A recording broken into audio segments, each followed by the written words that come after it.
the bag. Throw it on your Pinterest. Brought it to the party on her playlist. Fishing for the clip, pills and potions. No emotions, avoided in the void of my sins. Let the night be reckless, my shooters don't miss. Real tears for snitch, sending prayers off to a bitch. Now he ready for the scene, movie screen, don't be coy. Pull my IC, say C's from the boy. Can't be ignored, not seen in stores. Is that paparazzi, think a bitch is paranoid.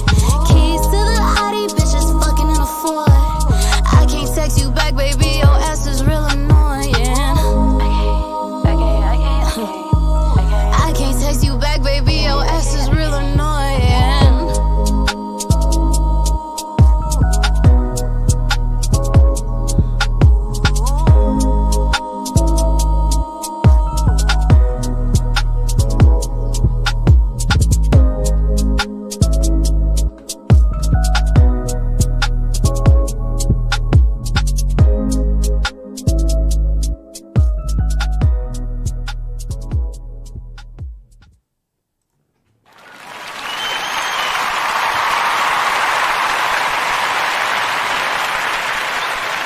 What's up, everybody? What's up? What's up? What's up? Let me make sure microphones and everything is working just fine. Thank you for your patience. This is Info Media Live. Today, we're going to talk about planning all the different steps you need to take when you are trying to develop a YouTube channel. I want to ask you a few questions. Those of you that are in the chat room, those of you that are listening, when you get ready to do a video, what is the process that you go through to plan for your video? Do you contemplate the ideas do you put everything on paper? Do you list everything step by step? There's a strategy to this, because if you're trying to grow your channel from 0 to 1,000 subscribers and beyond, you need to have a strategy. Now, I'm going to say something that's going to make some people feel a little uncomfortable. You got to have a plan that's beyond growing your channel by going to a growth stream and hoping that people are going to subscribe to you because you're subscribing back to them, and then they subscribe to you, and then you're hoping that they're going to watch your videos. Most people who grow their channels like that, only 1 to 2% of those people are going to watch your videos. You can just look at your channel and look. You can tell. Look at your numbers. It is the people that are who have organically found your channel, or they simply like your content and it speaks to them, it has value for them, and they will watch every video that you upload when they have a chance to. They'll watch and they'll leave a comment. It is the small percentage of people that you meet in growth streams in particular who are not going, I'm sorry, folks. They are not going to watch your video consistently. So the thing is your plan that you're just going to build your channel and live your life on YouTube through growth streams, through going into someone's channel. They subscribe to you, you subscribe to them. You hope that they come back and watch a video. Sometimes they're not going to do so.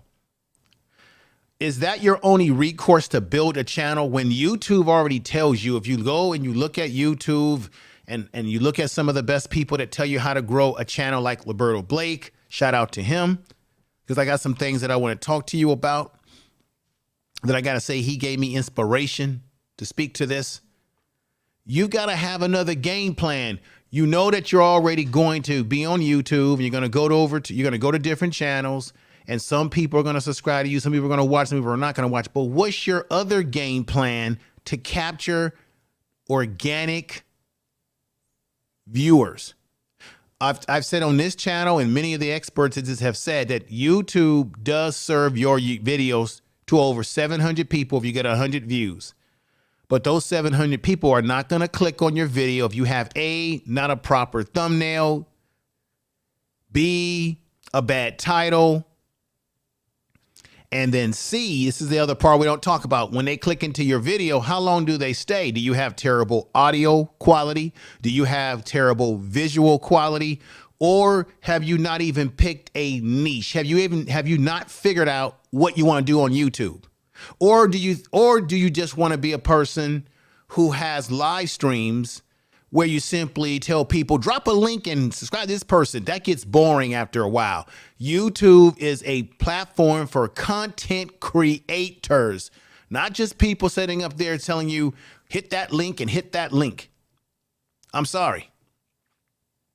And then you will say to yourself, I got all these subscribers, but nobody's watching my video. Why am I only getting these views and that views? I can already tell right now on this channel that I have a percentage of people that are watching my videos that are rocking with me.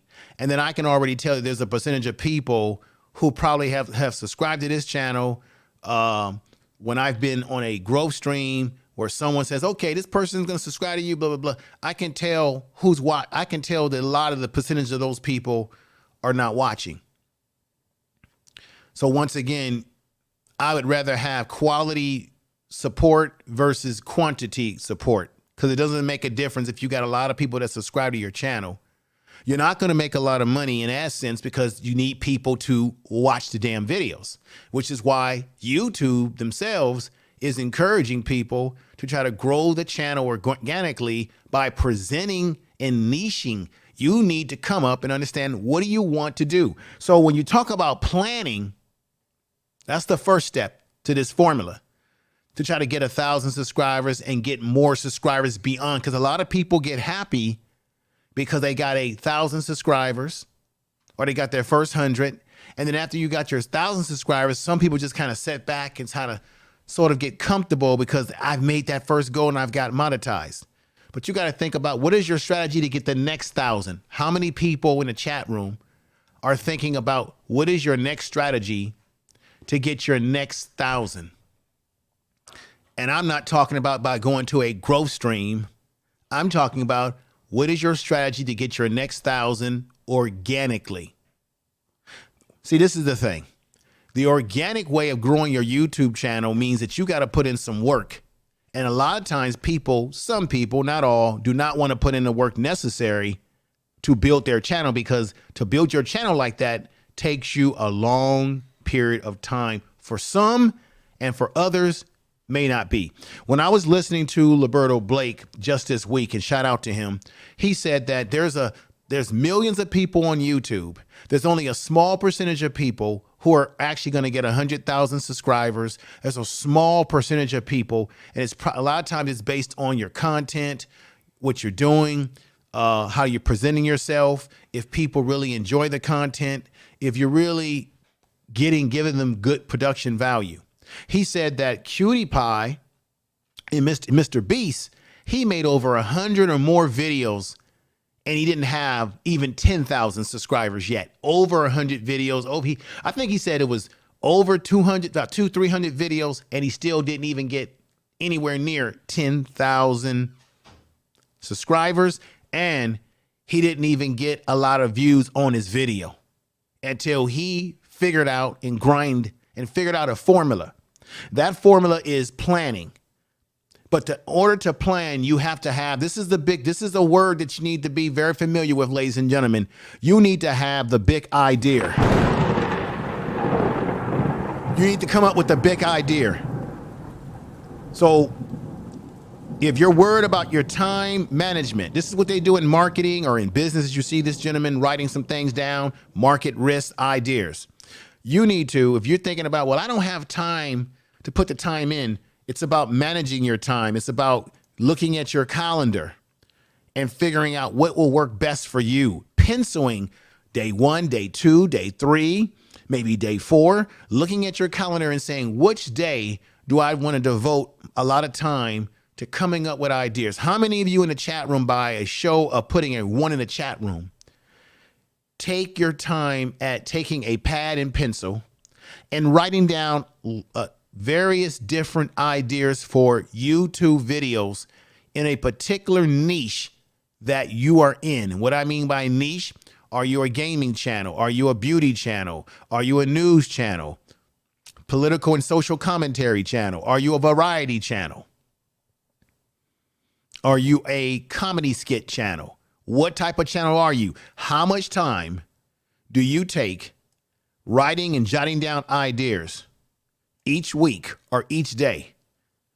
That's your first step in planning When you're out having a drink or some tea, how many of you out there are actually, as you see this young lady right here, contemplating and writing down and jotting down thoughts? So if you get a title that comes to your mind, a title, write the title down. If you get an idea, a big idea, write it down. That's part of the planning stage. You have to have the big ideas because it's the big ideas that you formulate into a title, which you can use to do your keyword search, meaning seeing what type of what people are looking for.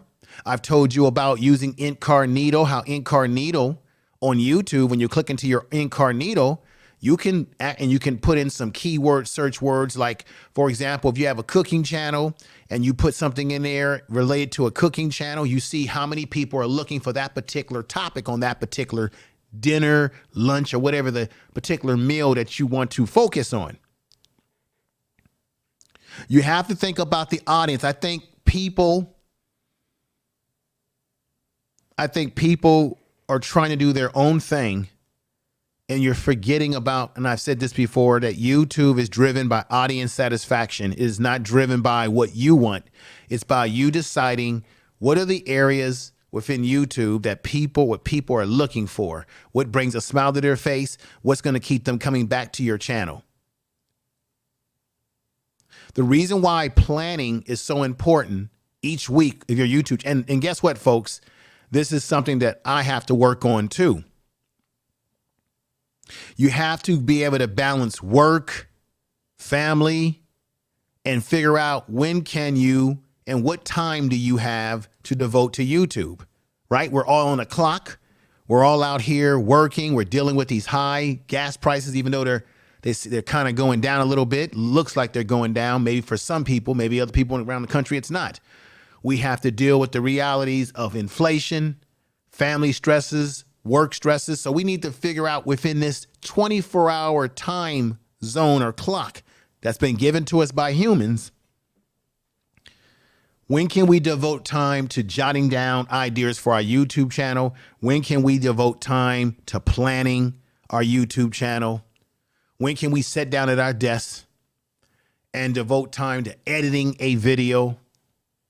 We have to figure out a way that we can do it in terms of time management so that we don't burn ourselves out on YouTube and we don't take away from other beneficial realities in YouTube. What's going on?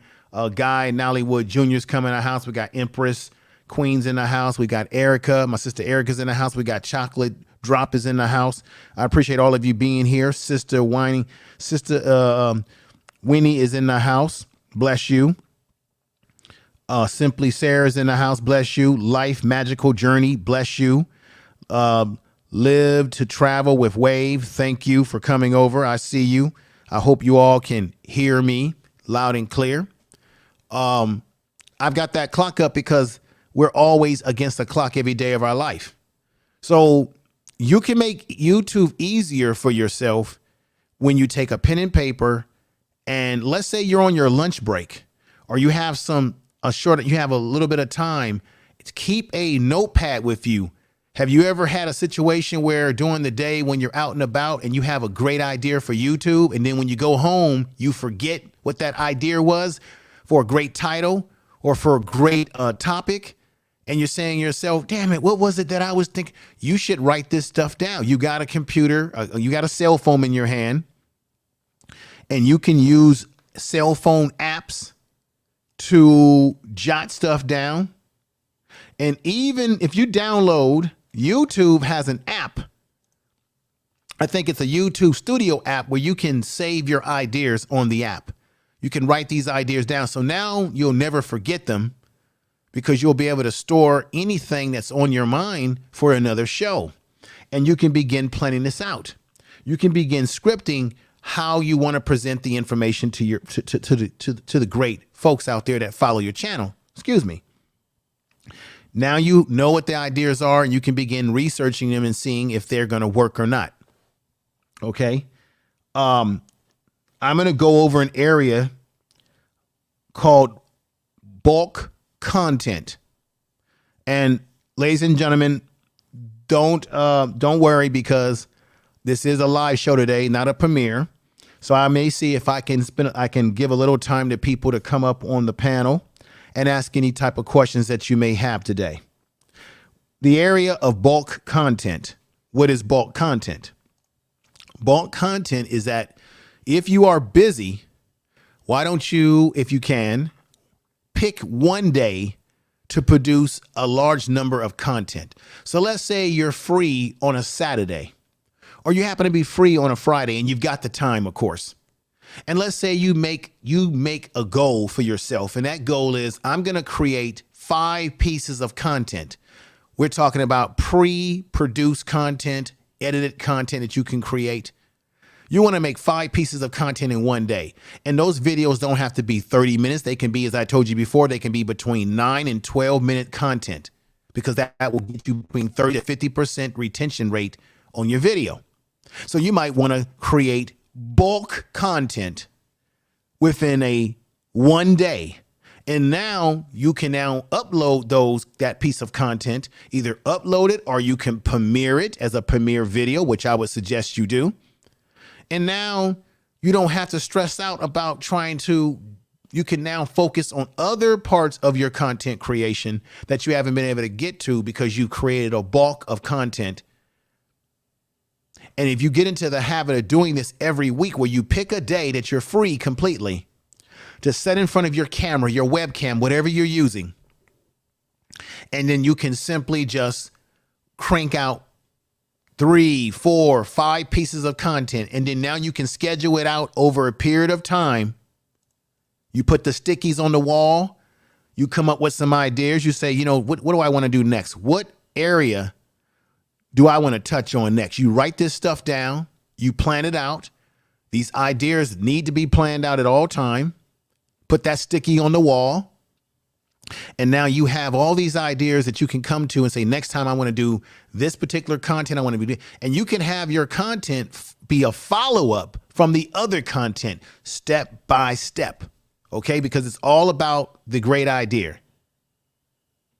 That's what you have to always keep in mind. That is the most important thing, is that you have to have the idea. And sometimes you can get an idea that nobody else has, and that can blow up. And you got to figure out the right schedule that fits your lifestyle. If you do this, this will keep you from burning out on YouTube. This will allow you to enjoy other parts of your life outside of YouTube. This would allow you to be able to schedule bulk content that you've done in bulk over a period of time. Now you can relax because you've had time to create the content, create the thumbnails, and now you can relax, and all you have to do is upload this content and date it for whichever day you want the content to go live. Okay? That's all so you have to get into that mind frame. Okay?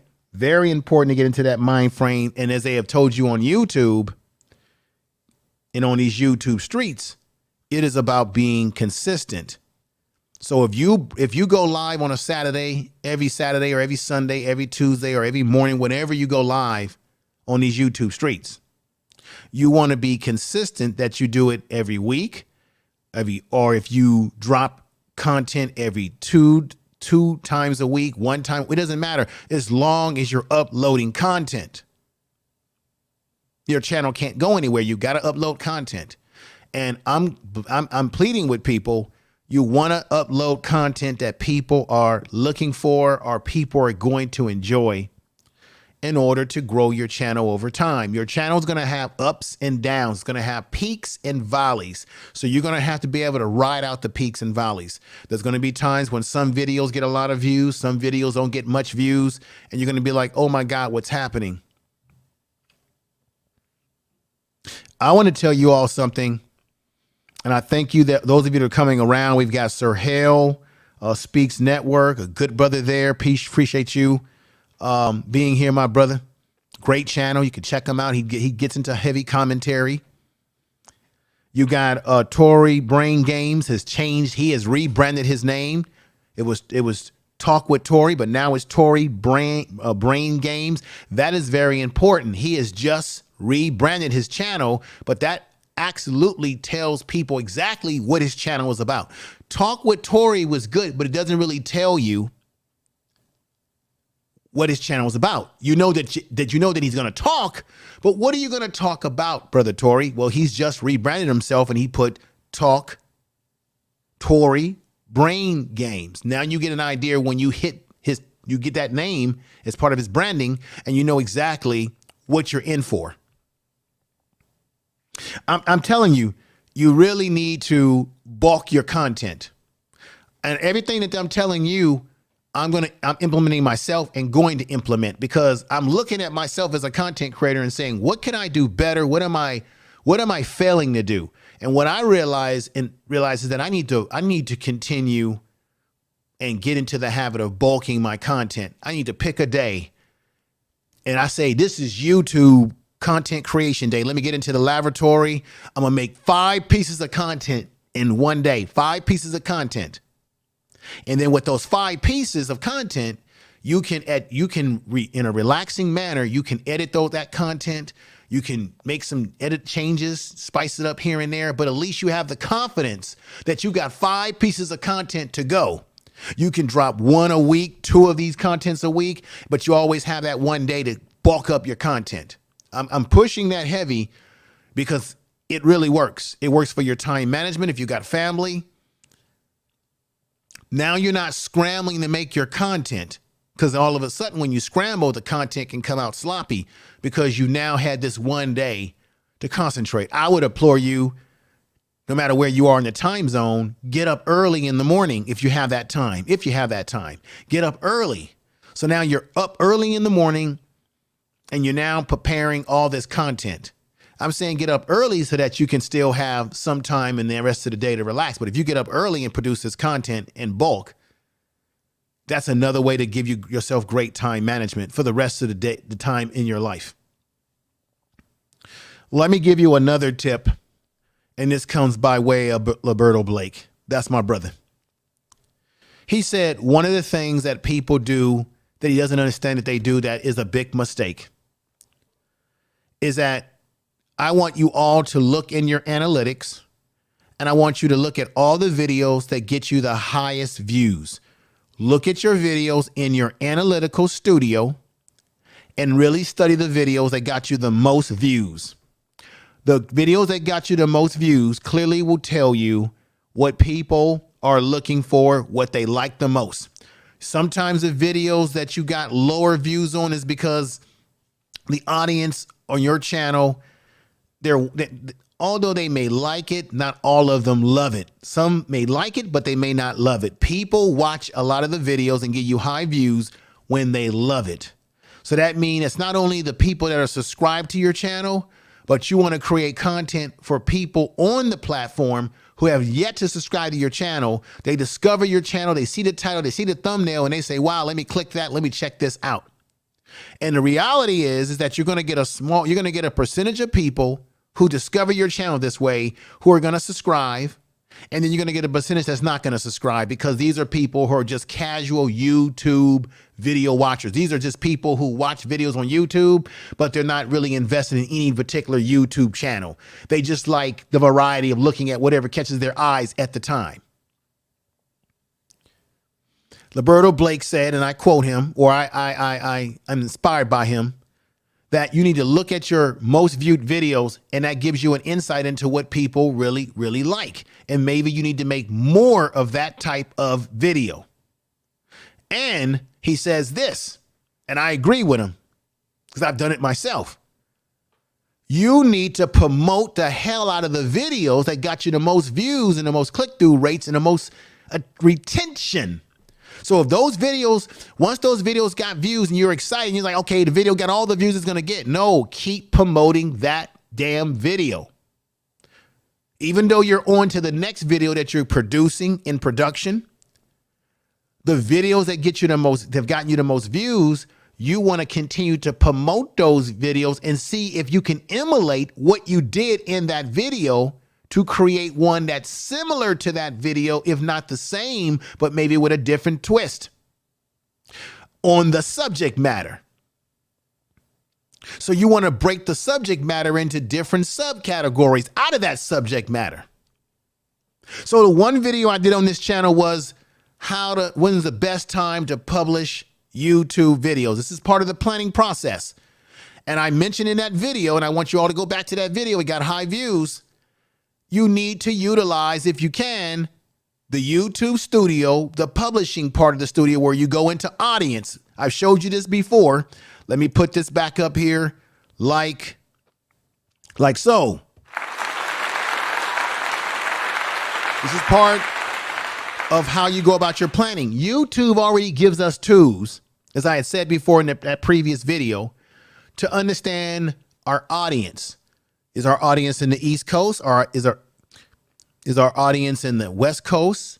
Do we have audience in the South, the North? Do we have audience that are out of the States in another country, in Europe, Africa?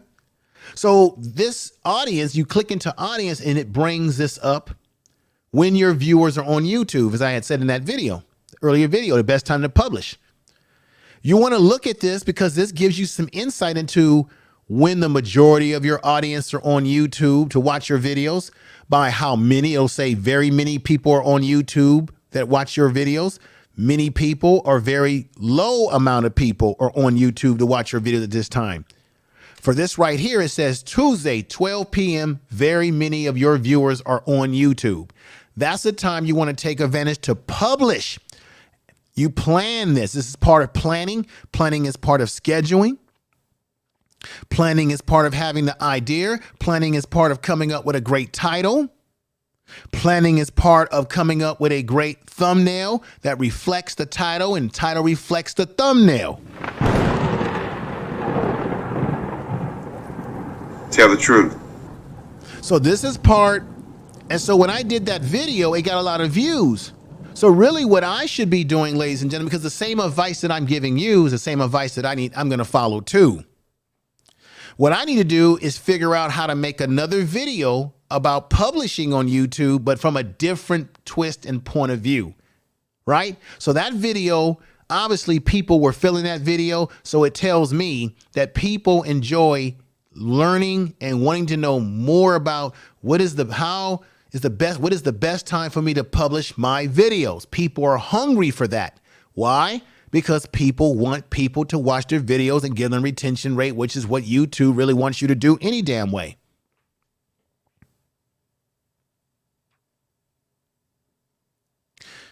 I'm going to make a declaration to you, to everybody in the chat room. I'm going to ask you the honest question. Give me an honest answer. How much time do you put into preparing your videos, and particularly preparing your thumbnail? How much time? For those of you who are content creators in the chat room, by number, how much time do you put into preparing for a single video in terms of the whole planning process, in terms of coming up with the idea, coming up with the title, putting that title and description? How many, I've been around these YouTube streets and I see a lot of people's channels and they have no damn description, no proper description of the video that they just uploaded. Even though I'm going to say it again, YouTube in San Bruno, California, and I can literally drive up there by car. They have said and said time again, YouTube recommends content creators to come up with a video description saying this is what this video is about. That helps the algorithms to understand what your channel is about, what the video is about, and who they should serve the video to find you potential subscribers and viewers outside of the people that have already subscribed to you.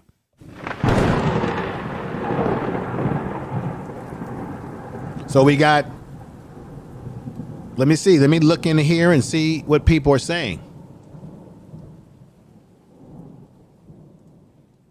Let's see what people are saying here. Dips Design says, I have to do better. Right. And you can do better, my sister, by simply sitting down with a pen and paper, with a pad like this, and jotting down what is the goals for your channel. I want all of you to do it tonight. Take a pencil and a paper, something very simple like that, and I want you to jot down where do you want to go with your channel? What are your goals, objectives? What are your expectations for your channel? You're really asking, what are your expectations that you have for you? Do you love yourself enough to push yourself on these YouTube streets? I said in previous videos before that you should look at the best people on YouTube that are doing what it is that you want to do in your niche. So if you're a cooking channel and there's somebody on YouTube who has this huge cooking channel, you should be looking at their cooking channel and taking notes. What are they doing? How are they presenting themselves? How do they present the food? What are they doing? Look at their titles of their videos. That's what people are looking for. What's going on, O'Shea and Share? Victor Freeze is coming in the house. Let me see what he's talking about. He says, I definitely add descriptions immediately, including the titles of the videos. I learned that from you. Thank you, my brother. We got the lovely Erica in the house with the diamonds and everything like that. Let me see. We got Kalistic TV. What did she say? She's saying hi to everybody. Thank you for being here. Empress Queen, she has a channel. Make sure you check out her channel. See, this one, let me tell you something. I see people who come over to this channel every week. And so I automatically know who are my ride and die supporters. Because I see who comments. I see who comes over to the live stream. And even if you're not here for the live stream, I see who comes to the channel and leaves a comment and says, hey, I'm watching a video. How you doing, Info Media Live? That means that the people that are here watching, you are the organic subscribers. That means that you're the ride and die subscribers. You're with this. You're with it. You're not the normal growth stream supporters who just simply said, okay, I'm going to get this dude called Info Media to subscribe to me. I'm going to subscribe to him because really all I'm thinking about is getting my monetization. We're all trying to get monetized, right? Now I have channels. I have two other channels that I do content on that are totally different genres of content. They're both monetized. So I'm not in this channel. This channel will be monetized. I'm not stressing over it. I'm letting the process play itself out, which is putting out content. See,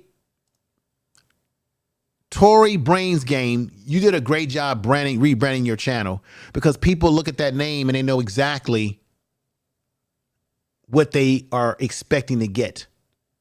But when you put that name together, that you take a pen and paper, I want Tory Brain Game. I need you to write this in the chat room. Let people know.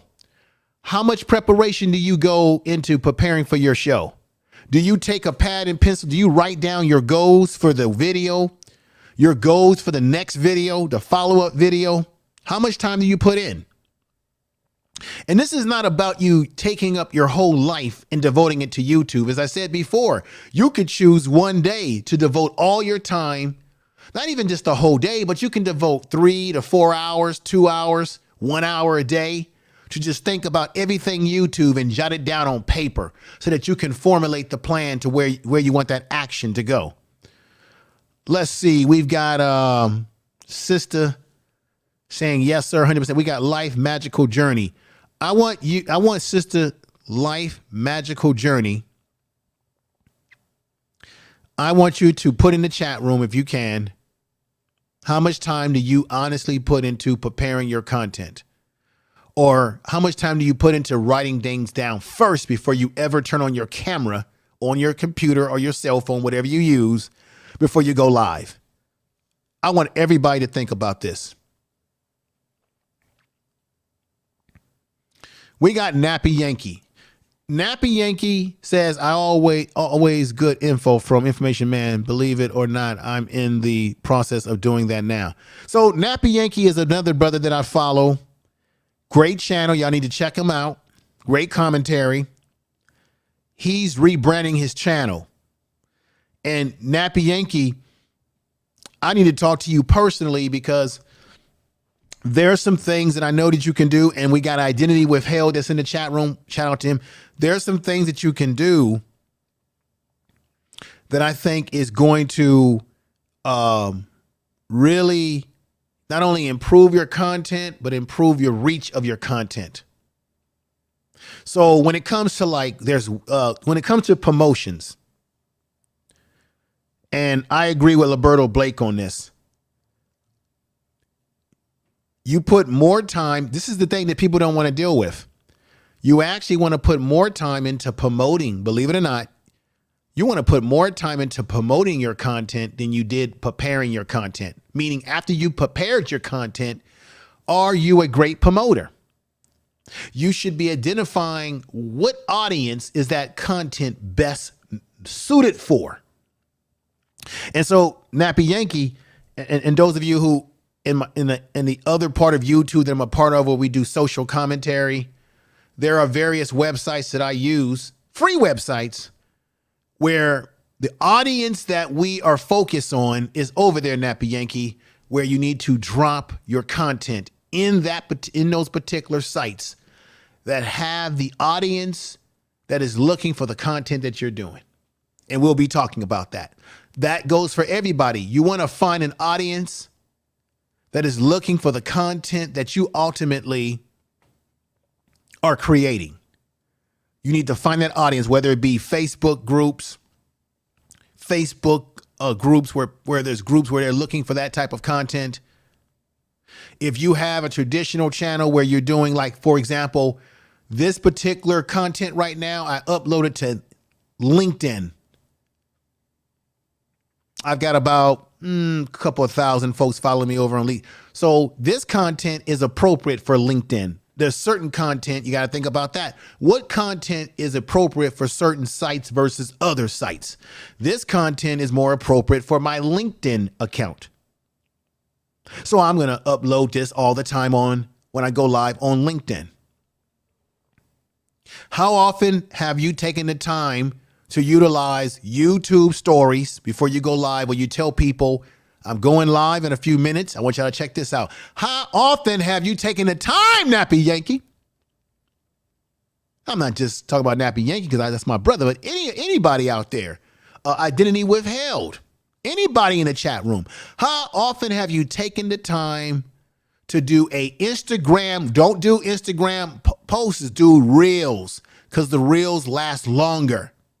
How often have you taken the time to do an Instagram reel saying, ladies and gentlemen, today, come over to the channel this evening or this morning or whenever you go live, because I'm going to be talking about this particular topic. How often have you utilized your Instagram reels or even your TikTok? How often have you utilized YouTube Shorts to promote your channel or a video that you're about to go live on in the moment? And as I said in one of my videos, I recommend you when you do a YouTube short, if it's related to your content, I would suggest you do a YouTube short prior to you getting ready to go live on your channel. And then after that video is over, you can keep that short up for about 1 day or 2 and then delete it, because you really want people to you really want those views on your YouTube channel. You don't want everybody. I'm sorry. The YouTube shorts don't give you, if you're a person looking for watch time, YouTube shorts don't give you watch time. You want to utilize the other forms of social media to bring people to your channel. If you're using StreamYards, you should be, depending on how big your channel is, because you don't want to split your audience too far apart from your YouTube channel. But if you got a decent audience already, you should be going live into Facebook from StreamYards if you're using StreamYards. Or any type of platform, whether it be, what's that other one? Restreams, what allows you to stream into other types of platforms. Because you might get people who come over from Facebook that might subscribe to your channel and watch you on YouTube. That's part of the planning. You should sit down with a pen and paper and look at all the social medias and look at which social medias do you feel the most comfortable promoting your content on, or at least putting your content on? I put together PowerPoint sliders with a list of topics. I create quotes of the day, videos, and final thoughts segments in various videos. Bingo, bingo. Bingo, bingo, bingo again, identity withheld. That's the way to go. Oh, that's my lovely sister. Much love, she says, Meta and I. Hey, Meta and I, what's going on, Fred? Good to see you. Good to see you in here. This is a great sister right here. Healthy G Mom. She's the bomb, y'all. I could give her a kiss. Okay. This sister, this wonderful, wonderful lady has great advice on her channel. So you might want to check her out. Okay. You might want to check her out. You got to check her out as if your life depends on it. And then we got my man Point Blank Travel. All right now.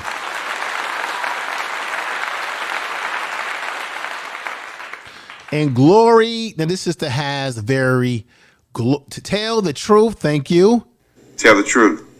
Gloria A. I'll stick with that, sister. I got to figure out how to make out the other part of the name, but I thank you for being here.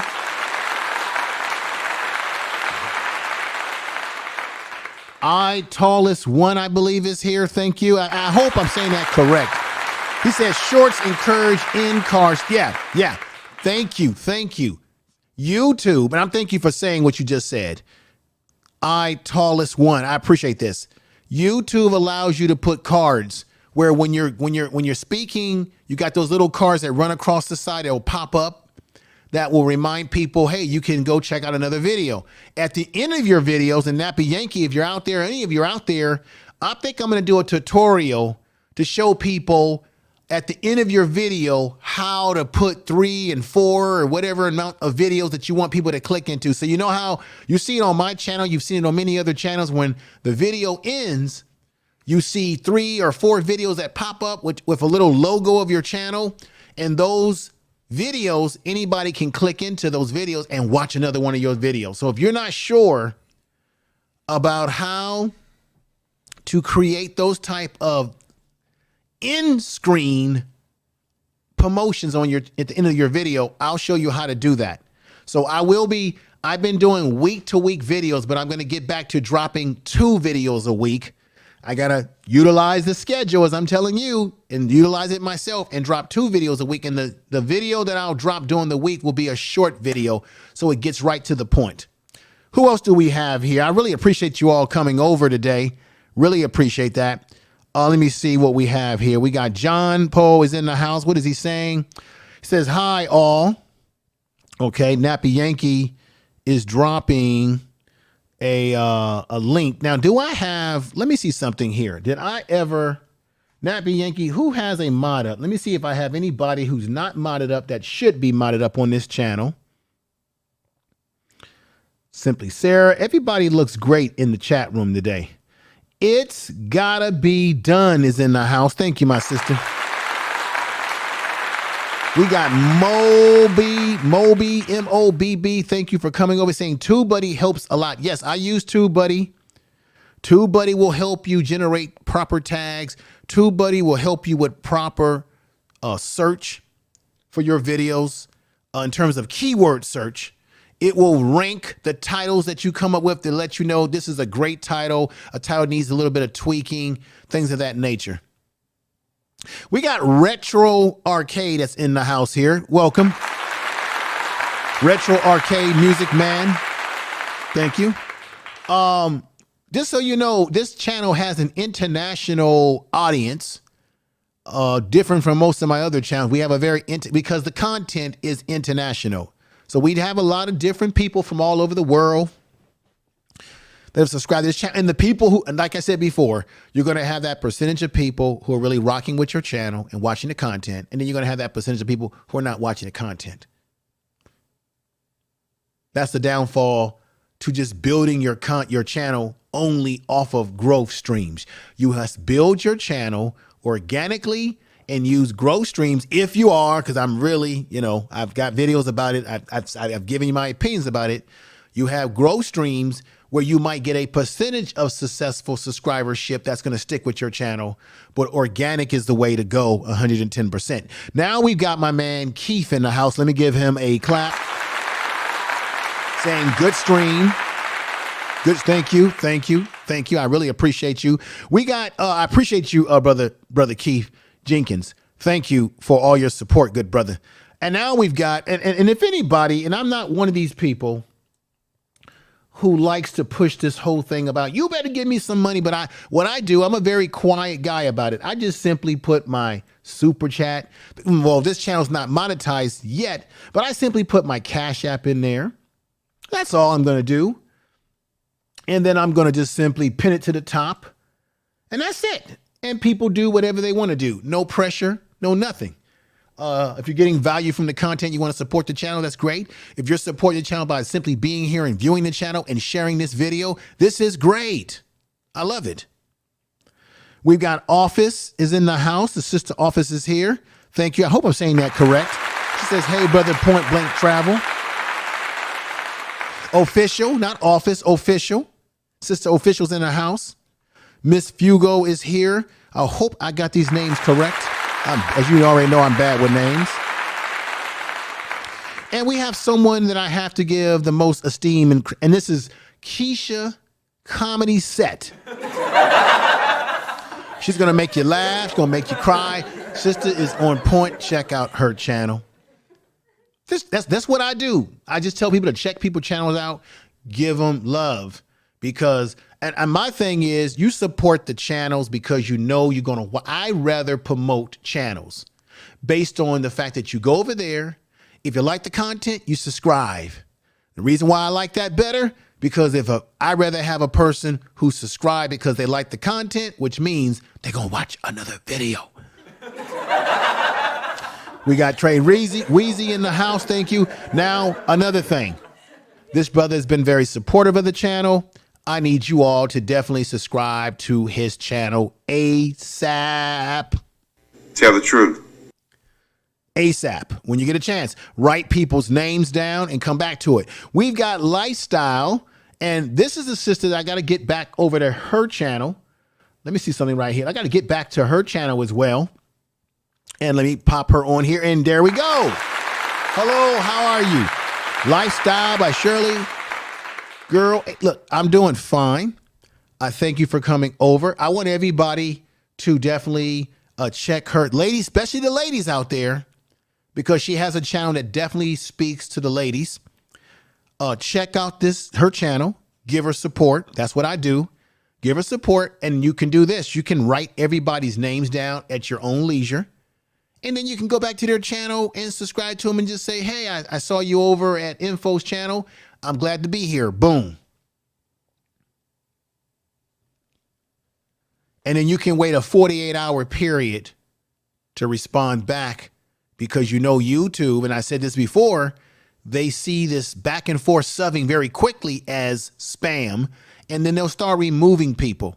So what you want to do is after you subscribe, you want to give it a little period of time, and then you want to respond back. I have a video about that formula as well. So when it comes to planning, you want to have, once again, you want to have the big idea, right? You want to be able to say, let me jot this down. Let me put this over here. Let me do something right here real quick. So you want to jot this down. You want to have the big idea. You want to figure out your schedule in terms of when is the best time for you to start plotting out on the map, on a schedule, on a calendar, when you want to start working on content on certain days. After you come up with the big idea, you come up with a title. You definitely want to plan everything out, write things down, jot things down, plan it out. You want to think about time management. What is the best time of the day for you to start working on content? When is the best time of the day for you to go live with your content in terms of live streams? When is the best time of the day for you to upload a video? And this can be helpful to you by looking at your publishing period. When is the best time for you to publish? And that's what YouTube provides you. That's an example of that. Here's another example of a publishing schedule that YouTube provides you in the YouTube studio, telling you exactly when the best time to go live because your audience is there. Figuring out the best time that you need to promote on all social medias, TikTok, Instagram, using Reels, promoting that you're going live on these social medias before you actually go live, giving people a sneak preview. Utilizing your community tab to drop your videos in there saying, I'm going live, everybody, come on over. Utilizing the story on your YouTube page, through your cell phone where you drop a story and let people know you're also coming. These are ways you can bring people over to your channel, because we all know that YouTube's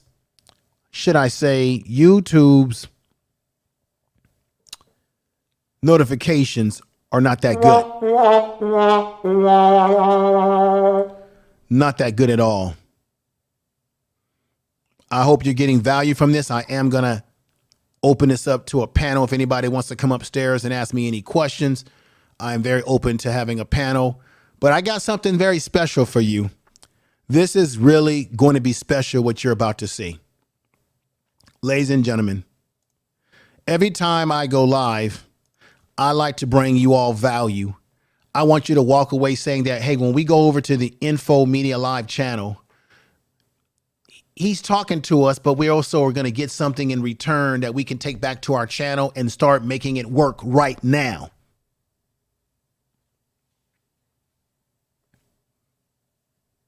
If you want to understand how to target your audience, if you want to know what your audience is talking about right now, I'm going to provide you a website. Now, this website is a paid website, but it also can be used free.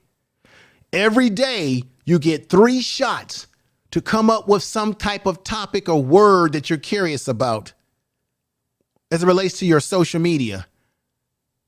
You can do it 3 times a day without paying for it. If you want to pay for it and have it go deeper and deeper for you, then I'll show you what the pricing is. So when it comes to having the big idea, as I said before, you say, well, what if I'm not good at coming up with ideas. I'm not good with figuring out and jotting down on paper how I should plan stuff out. I need something to assist me. I need help, Info Media, because I can sit in a coffee shop and jot things down like this young lady's doing right here, but I still just don't have the skill set to figure it out. I need some help. I'm here to the rescue. And I'm here to give you something that's going to help you. Let me just hit this right now, because you're going to love what I'm about to tell you about right now. And here it is.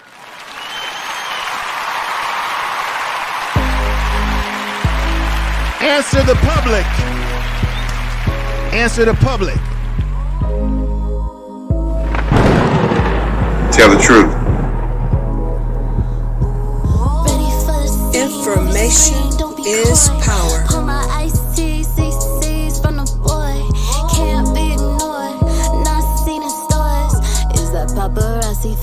Answer the question. Answer the public. Now, Answer the Public is a website where it collects data to let you know what people are talking about on social media, whether it be YouTube in particular, or maybe Facebook, or any social media that you're talking about. So you're trying to create a video and you want to know what people are actually talking about in your niche. If you're doing a beauty channel, a sports channel, a news channel, a public channel, social commentary channel, a food channel, a kids channel, you can find out what people are talking about, but about that particular niche by using Answer the Public. What I'm going to show you is going to blow you away, and you're going to say to yourself, wow, we can use this free 3 times in one day. And then every time else after that, you're going to have to pay for it. And what I'm going to show you,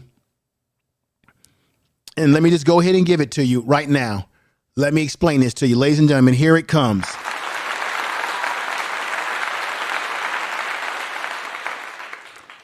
Okay, here it is. This is the website here, Answer the Public. Discover what people are asking about on YouTube. So you can see right here, I put YouTube in there. And it says here, get instant raw search insight direct from the minds of your customers. Your customers, because this is something that businesses use, ladies and gentlemen, your customers being the audience that you're targeting. There are 3 million Google searches every day. 20% of those have never been seen before.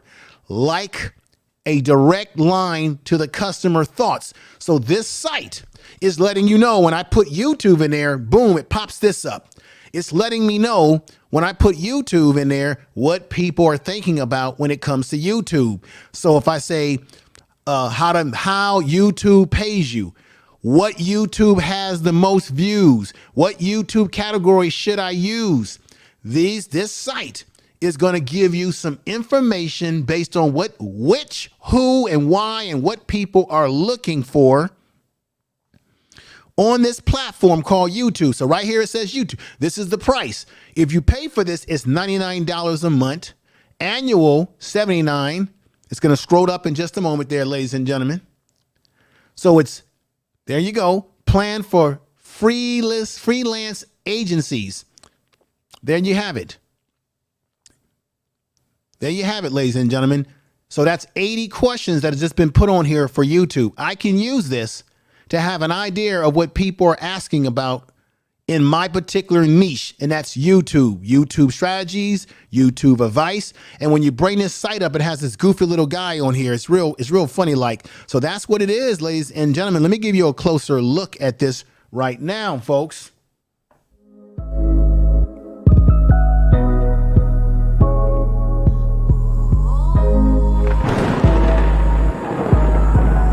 You are listening to Information Man. Please make sure to subscribe to his channel. Don't be coy. Pull my iced tea, CC's from the boy. Can't be ignored.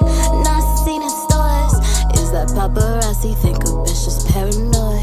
Keys to the high. So here's an example, a close-up view of what it gives you. So this person who put this in here was asking about Instagram. So right here it says where Instagram stores data. So anything you want to know about any social media or anything, you simply put it in the search engine and it gives you the information. But check this out. You don't have to pay $99 a month. You don't have to pay $200 a month or any of that. You can use this each day. You have 3 shots to use this. 3 shots. Here's another piece of the puzzle to this right here.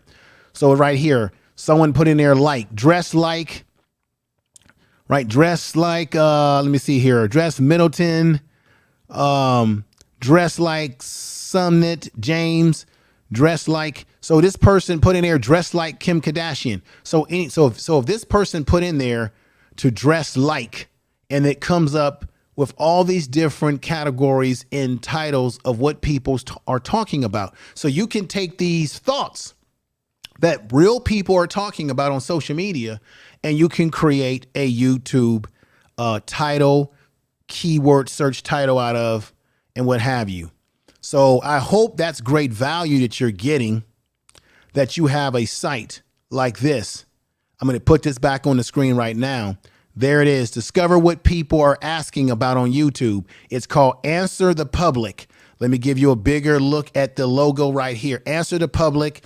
And if I'm not mistaken, what I need to do, ladies and gentlemen, what I need to do, and it's what I should have done, and let me do this right now. I'm going to put, because I just realized this is going to be in the description of the video. I made a little bit of a boo-boo, because this is something that I meant to put in the description of the video.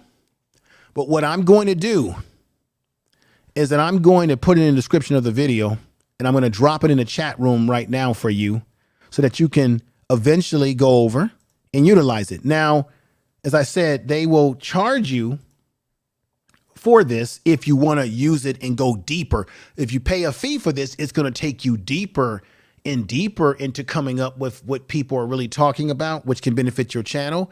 But you don't have to pay for it, because it gives you 3 subjects that you can put in the search engine per day.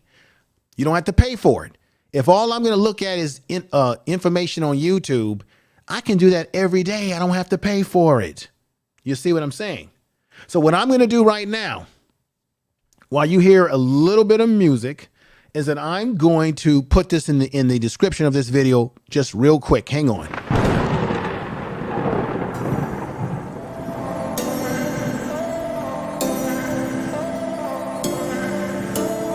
You in my hair, an elegant flare. Lip gloss giving me a definite glare. Surely all this shimmer will be catching your stare. Me and my girls blind eyes as we pull up unaware. How about the whips to let us go click? Camera flashes, we take pic after pic. Sip on some neck, then rock our hips. That is our favorite pick in this mix. And you enter in and we get to whispering. You're the center of attention. Cause I heard you be at this basement party. So I got all dressed up so you could spot me. Know you're not checking for just anybody, but you want me and all that I embody. So I'll always be here to the basement party.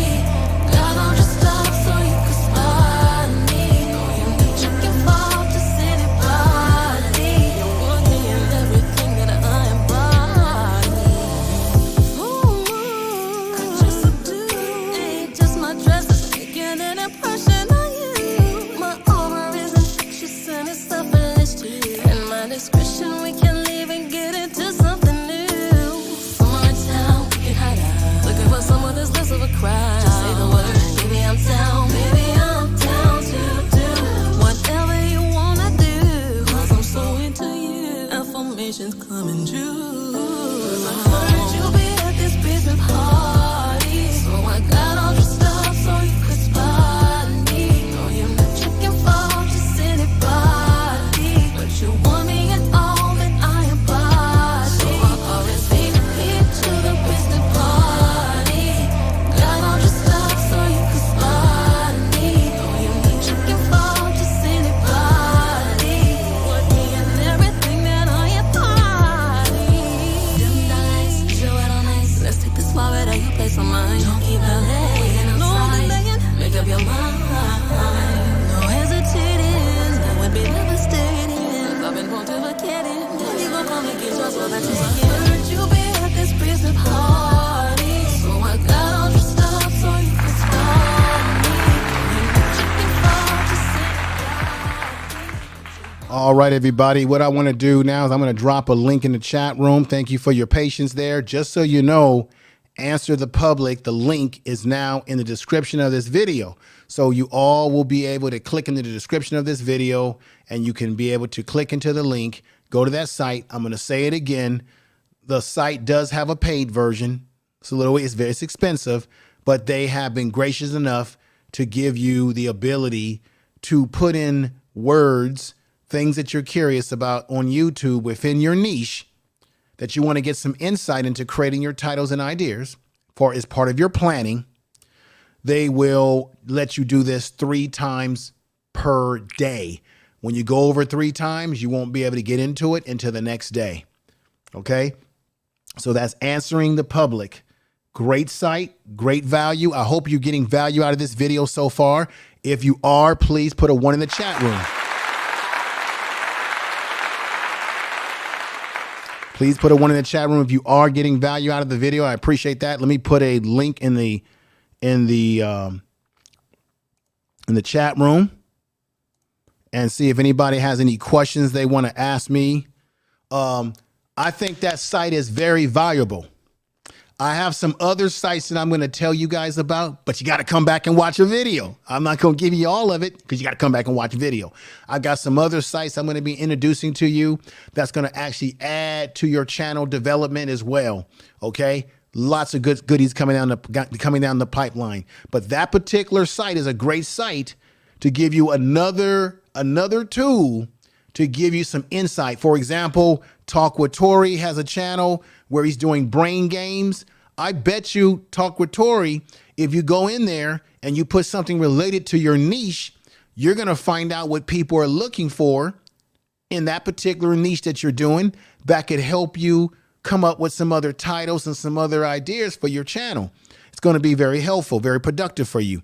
So let me put that link in the chat room right now. We got BDGG. We got my man BDBGP in the house, gaming channel. We got She So Wales is in the house. Good sister there. Thank you. Thank you. Good audience over here. Empress Queen. We got my man Poppy in the house. Tell the truth. All right. Poppy's in the house. Poppy's in the house, man. Good to see you over here. Really appreciate your presence in the chat room. I appreciate everybody's presence in the chat room. I almost feel like I'm forgetting something. Let me ask you this question. When you come up with your videos, do you create your thumbnails first? Because you really should spend time, if you can, on preparing and mastering your thumbnails, because the thumbnails are the book cover to your story, to what you're going to talk about. So definitely put some time into the thumbnails. Get very serious about your thumbnails. If you have a YouTube channel and you don't have thumbnails, you're actually hurting your channel. People, it's already been proven, people tend to click into videos that have a beautiful or a very attractive or very engaging, should I say, an engaging thumbnail that sucks them in. So you want to see, if you want to be, if you're trying or you're attempting and your goal is to be as successful at YouTube as possible, and you want to build yourself up from there, you want to utilize everything that can give your channel leverage. Okay? When you look at people like Roberto Blake and people like Mr. Beast, Marquise Brownie, when you look at their genesis of how they built their channel, these guys all started off very slowly, and they all were improving what they were doing over a period of time with consistency. Consistency. Some of these big YouTubers, they made hundreds of videos before they even got to where they are now. And those videos that they didn't go anywhere for them, because they kept tweaking their formula. They kept tweaking what they were doing until they could get to perfection of what they were doing. You have to have the same mindset. I'm going to keep tweaking what I'm doing till I get to where I want to be. Keep tweaking it. Keep making changes. Keep improving. You know, whether it be your audio, whether it be your visual. I'll be doing a video about how to use cameras and things of that nature. Webcams, the best webcams to use. But if you want to move yourself from a webcam to a camera with a capture card, I can definitely show you exactly how you can go about doing that. And it's not as difficult as you may believe it is. The only part of it is getting your hands on an affordable camera that will give you the look that you're looking for. And I'm going to give you an example of some cameras, or a camera that won't break your budget, but will give you the look that you need, and of course with the proper lenses. Those will be videos that will be coming very soon. But let me come in here and see what people are saying. What's on people's minds. If anybody has any thought, let me see, let me see this right here. Okay, Life with Magical Journey says, I got to do better about preparing my thumbnails. Yeah, just that's what I'm saying. Pick a day, figure out your schedule. Life with Magical Journey. Figure out your schedule between your personal life, your family life, your work life, whatever it is that you do. Figure out when is the best time for you to do what you need to do. Maybe you should do what I suggested. Maybe you should pick that one day where you can devote 2 hours or an hour to just something about YouTube. So now you can devote that time to work on a thumbnail. You can write down on paper, how do you want your thumbnail to look? What do you imagine on the thumbnail? How many objects you want on the thumbnail? They do recommend that at the very most, you can put 3 objects on the thumbnail. Having a picture of your face on the thumbnail. People respond to facial expressions, as I've said before on this channel. Bold captions. Maybe you just want a very simple thumbnail. You believe it or not, people respond to the very simplest thumbnails, but the thumbnail that's simple still have a very compelling picture on it. Very compelling picture. It conveys some kind of excitement, sad, happiness, whatever it may be that you're trying to convey. So think about the thumbnails and how that plays a role into how you're building your channel. And then you got to think about your audience. What is the audience looking for on YouTube? So I think we have my man Poppy who's coming up right now.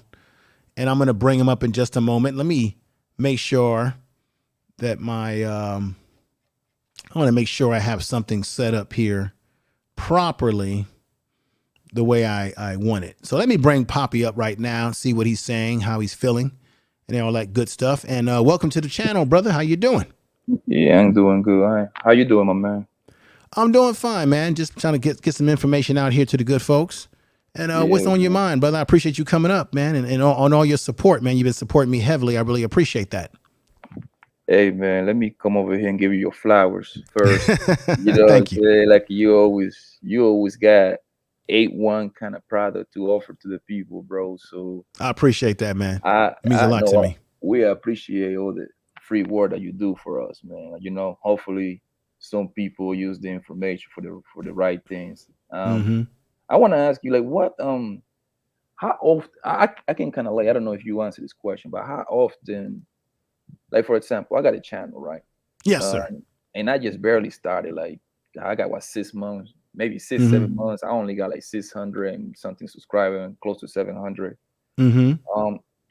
How often do you think a small channel is supposed to be is it like some sort of rhythm, some sort of magic number that you're supposed to hit in order for you to, like, get on top of the algorithm? Okay, let me ask you a very simple question. How many videos do you have published already? Let me see. Matter of fact, let me see. About 60. 50? 60. 60. Yeah. To be honest with you, there's some that say that you want to keep grinding it out until you get into the 100 mark. Okay. The reason why is because you never know, Poppy, which one of those videos is going to pop off. Are you familiar with, and I use this brother as an example, you're familiar with Marquise Brownie, right? No.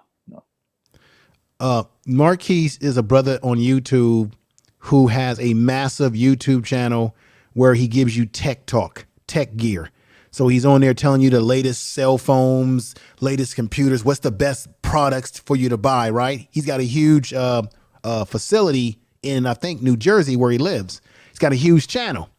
He started out as a little kid doing this YouTube stuff, right? Yes. And when he started out in the beginning, he wasn't getting any traction, looked like things weren't going anywhere. Just imagine if he had to stop what he did and stop believing in himself, right? He just kept grinding it out. And what happens is a lot of your first videos, Poppy, those are not the videos that may pop you off. It may be other videos that you have not produced yet. You know why? Because as you improve in your skills and you improve what you're doing, and you begin to resonate with the audience more, and what we really should be doing, and what everybody that watches you, is that when you go live, people should actually be sharing your video out. Okay. Because why? You want that video to be, because that opens up a whole door of new audience to your channel. So you want people that follow you, your channel, to definitely share your video, but you want to keep improving. Look at yourself and say, what do I need to improve on? Is it my presentation? Is it my content? What can I do to improve the content? Look at if there's channels that's similar to your channel in terms of the kind of content that you do. Check out those bigger channels and see what type of subjects that they talk about that's similar to your subjects, because that can tell you too that that's what people are kind of looking at. Now, what kind of twist, what can you bring to that content that's different from that other content creator? You might have more expertise in that particular subject than that person had. So now your video may be more authentic and may resonate with people more. And then it also gets back to promotions. People have to be willing to really, promote your channel and put it in areas to get more eyeballs on the content. Sharing it in your content, your community tab, if you have one, or getting people to share it out more and more to bring people more and more to your channel. So I think for you, Poppy, your level of success is not on your front end right now. It's on your back end. Because for example, this man that I'm about to bring up, when you look at someone like Kevin Samuels, whether people like what he was talking about or did like what he was talking about, I remember Kevin Samuels when he was first starting out, in terms of he was doing cologne reviews and he was doing just clothing reviews. And it used to be a time when it's still a pretty decent number of people. Shit, I'll take it. He would get a 90 to 100 people watching him. Then he was able to move that to 200 people. And as he began to change his content and tweak his content and tweak his style, because he didn't always have that look to his channel, Poppy. Yeah. You know, he didn't, the way you saw his presentation, Kevin Samuels didn't have his channel looking like that. He didn't have that camera like that. None of that stuff. The minute he started tweaking a few things and he started using TubeBuddy, because I was on a panel with him one time and he kept saying people need to get into the science of YouTube if you really want to grow your channel. That's if you're serious about it. And of course, we know the rest. He was able to take that channel to a whole nother level. But you got to look at where he was at before it got to that. See, people always look at your success up front, but they don't look at where was this dude at a few years back. And if you look at his content a few years back, it was nowhere to where he took it. Whether you agree with his methodology or not, what I most like about Kevin Samuels is I liked his grind in terms of what he did to his channel, because I saw his growth over a period of time. So for you, same methodology. You got 600 or 700 people that subscribe to you. Okay, that's what you have now. You can still leverage that to more. So do what you got to do now to build the long-term goal, not the short game. You want long game. Okay. Because I was thank you for the game, bro. I was thinking about kind of like expand a little bit, like trying to like string at least 5 times a week. I'm thinking about open like within my channel, open like a little. I speak Spanish, so I can do like something in Spanish, something along those lanes. You will be able to tap into a whole nother audience too with that. Yeah. Yes, that's what I'm thinking. But most of my friends speak English, so I kind of like trap in the middle. But what you could do, YouTube, when you go into the YouTube studio, ladies and gentlemen, they have an area for language where you can transcribe your channel into another language. Now you got people from that particular that speak that language that can watch your videos. Now you've just tapped into a whole nother audience. Hold on, repeat that one more time, please. Okay. When you go into the YouTube studio, there's an area where you can pick other languages and you can transcribe your English broadcast into the Spanish a Spanish language. So anybody in the world who is mostly Spanish speaking will now be able to listen to your video, even if you're talking in English, because you have transcribed it for them in Spanish. Now what happens is you have tapped into a whole nother audience who will appreciate that. Now you got an American audience, but now you've tapped into a Spanish speaking audience. And we know that Spanish is the most spoken language in the world. So now you tap into it. Right. And so that could probably, you could blow your channel up on something like that too, just with that particular audience. And YouTube asked you that question anyway. Do you want it to be transcribed in other languages?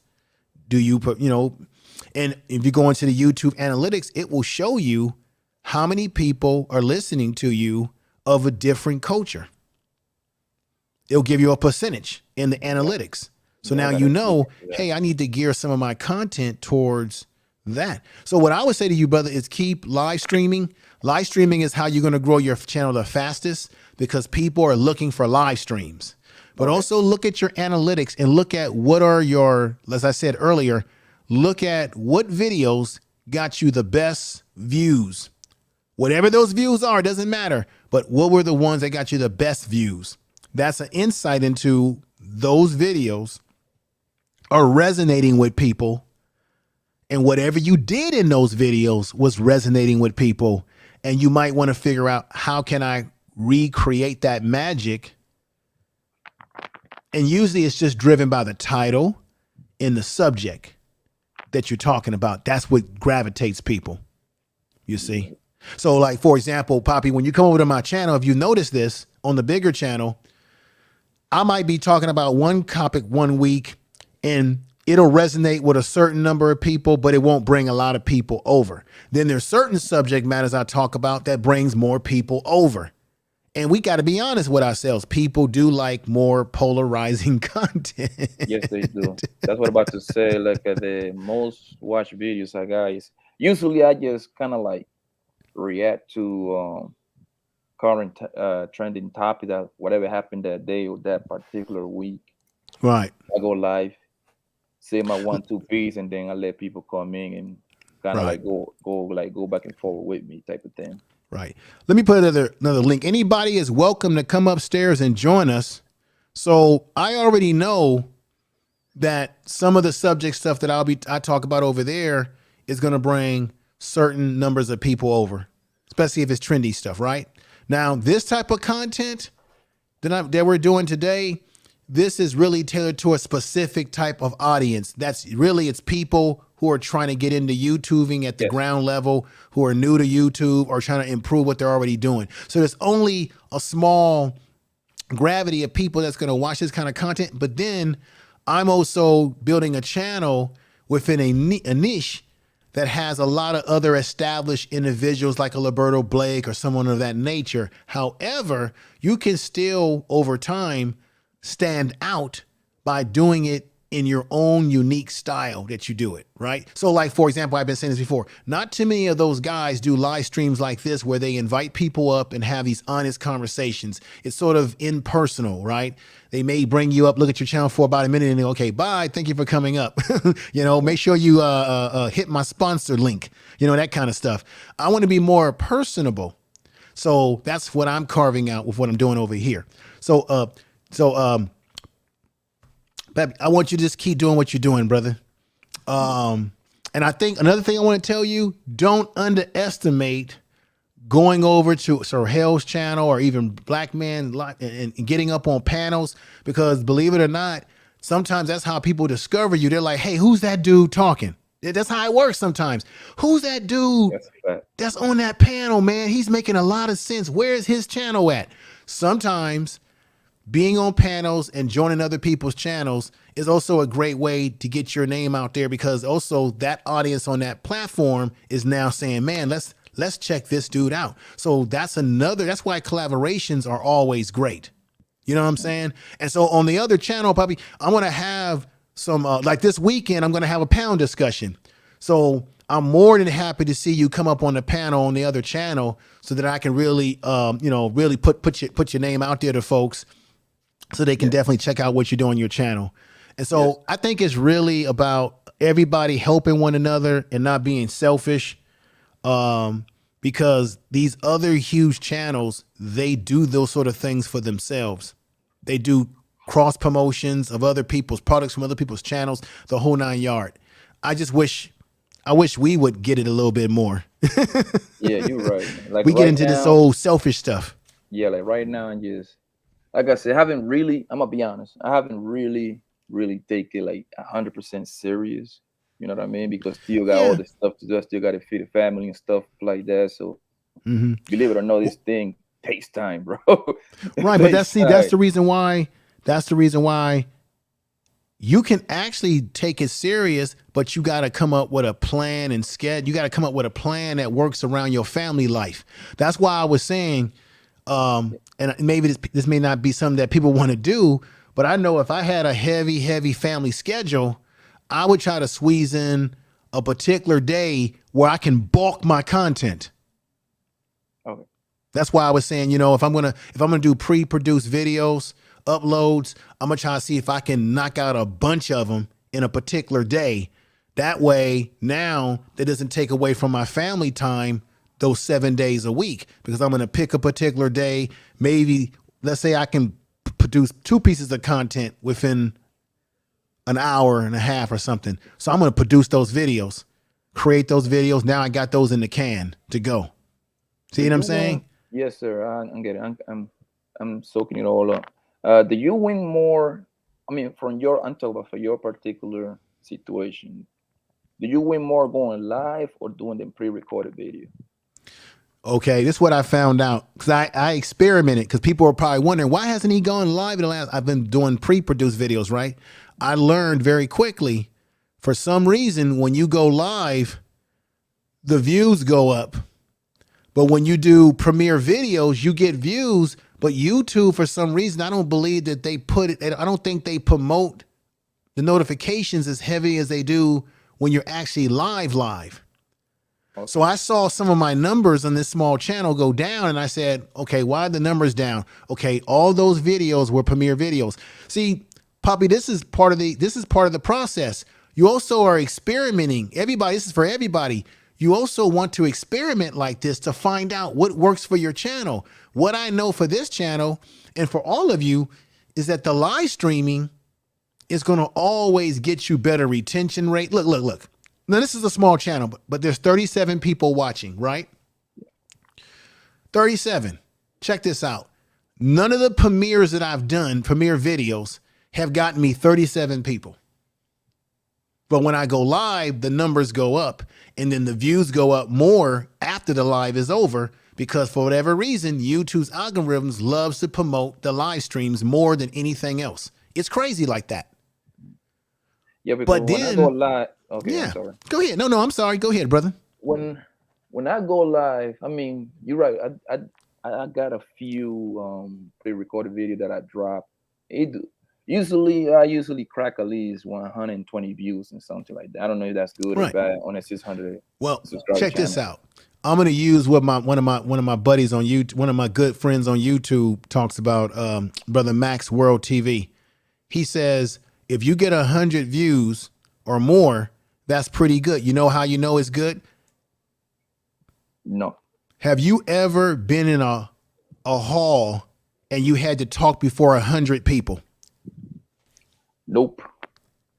Have you ever been somewhere where you were in an audience and there was like 100 or more people in the audience and that person's on the stage? That's a lot of people. Think about it. Think about it. If you were to get up on a stage and have to talk before 100 people versus talking to 100 people on YouTube, you're going to be kind of nervous because you're like, damn, there's a lot of people out there. So you got to look at it like that. That to me is a success. You know why it's a success?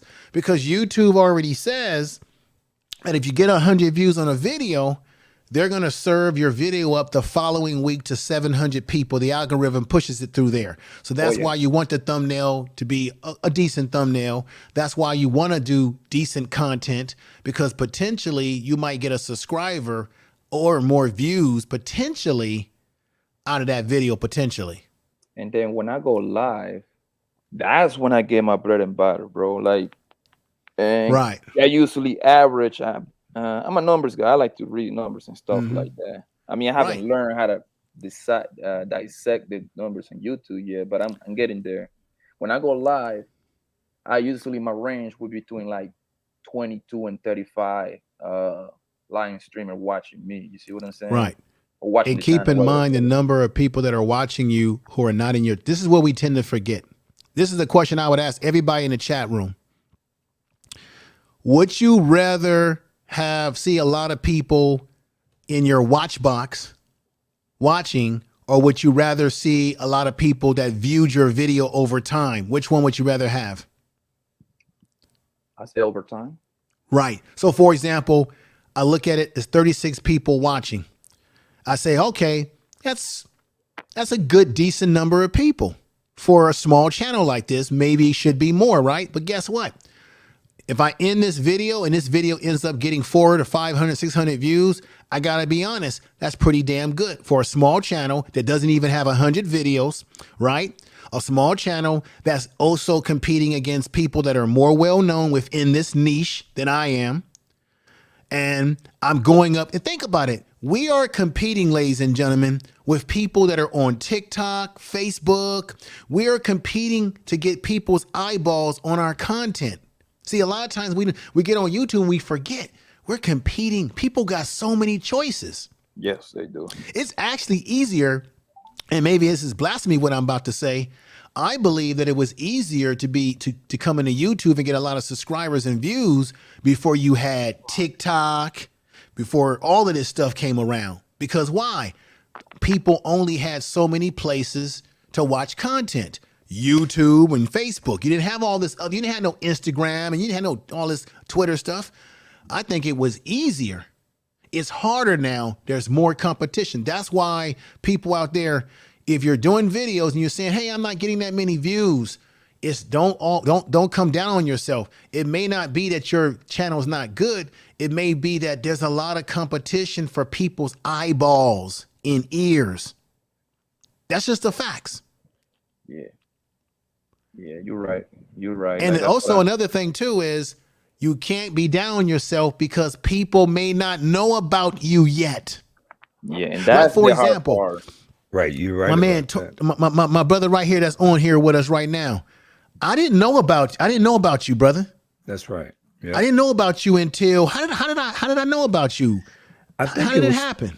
I think it was through, I believe, Tuber Chat. We were on Tuber Chat. Tuber before, Chat. something like that. That's right. I found Yeah. you on Tuber Chat because I make it my business to go over this Tuber Chat is a good guy who does to me, he does growth streams the right way. He Right. simply Yeah. he simply promotes your channel and say, "Hey, this is Talk with Tori or Talk with, Tori Games, Brain Games," right? We got brother, go check out his channel. This is what he does on his channel. Boom. He gives people a choice. He's not setting up here talking about drop his link and make it count and all this crap. He simply presents what you do and allows people to make their own choice whether they like your content, which I think is actually better because you're more likely to get somebody who's going to stick with your channel because he's Exactly. giving you a great introduction. So check this out. Because I went over there, I know about this great man on the panel right now. Then what did that do? That made me go over to his channel, watch his content, and say, hey, I love his content. Now what has it done? It's caused me to tell other people about his channel. So it's not that I wouldn't watch both of you content. It's just that if I don't know about you, and that's the funny thing about how YouTube works, they promote channels that people find out about, and now those channels are getting a lot of traction on it. So if we don't know who you are, then you don't get the views. Right. So people got to get out of this attitude, this thinking that I'm not getting views because my content isn't good. Now there's some people who have channels and need to improve their content, but it's not because your channel's not good. People haven't discovered your channel. People don't know that you exist, or they don't know. But if they did know, oh boy, they're going to come over. This is why it is important for us, if we know somebody's got a good channel, we got to tell people about them. This is what for example, talk. I got to get used to this new name now. You just switched it up for me. Just Tori. You Brother could just call me Tori. Tori. This is what I want to do, brother. For example, is there a way for you to come to my channel one weekend and do what you do on your channel, on my channel, and let my audience participate in what you're doing as another way to promote your channel? Yeah, I can do that. Yeah, I can do Because that's something that I would like to do. So that's what I'm saying.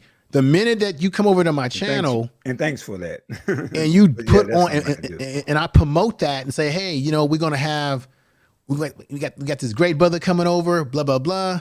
People are now gonna see what you do, and that's gonna make them say, man, I like this. This is cool.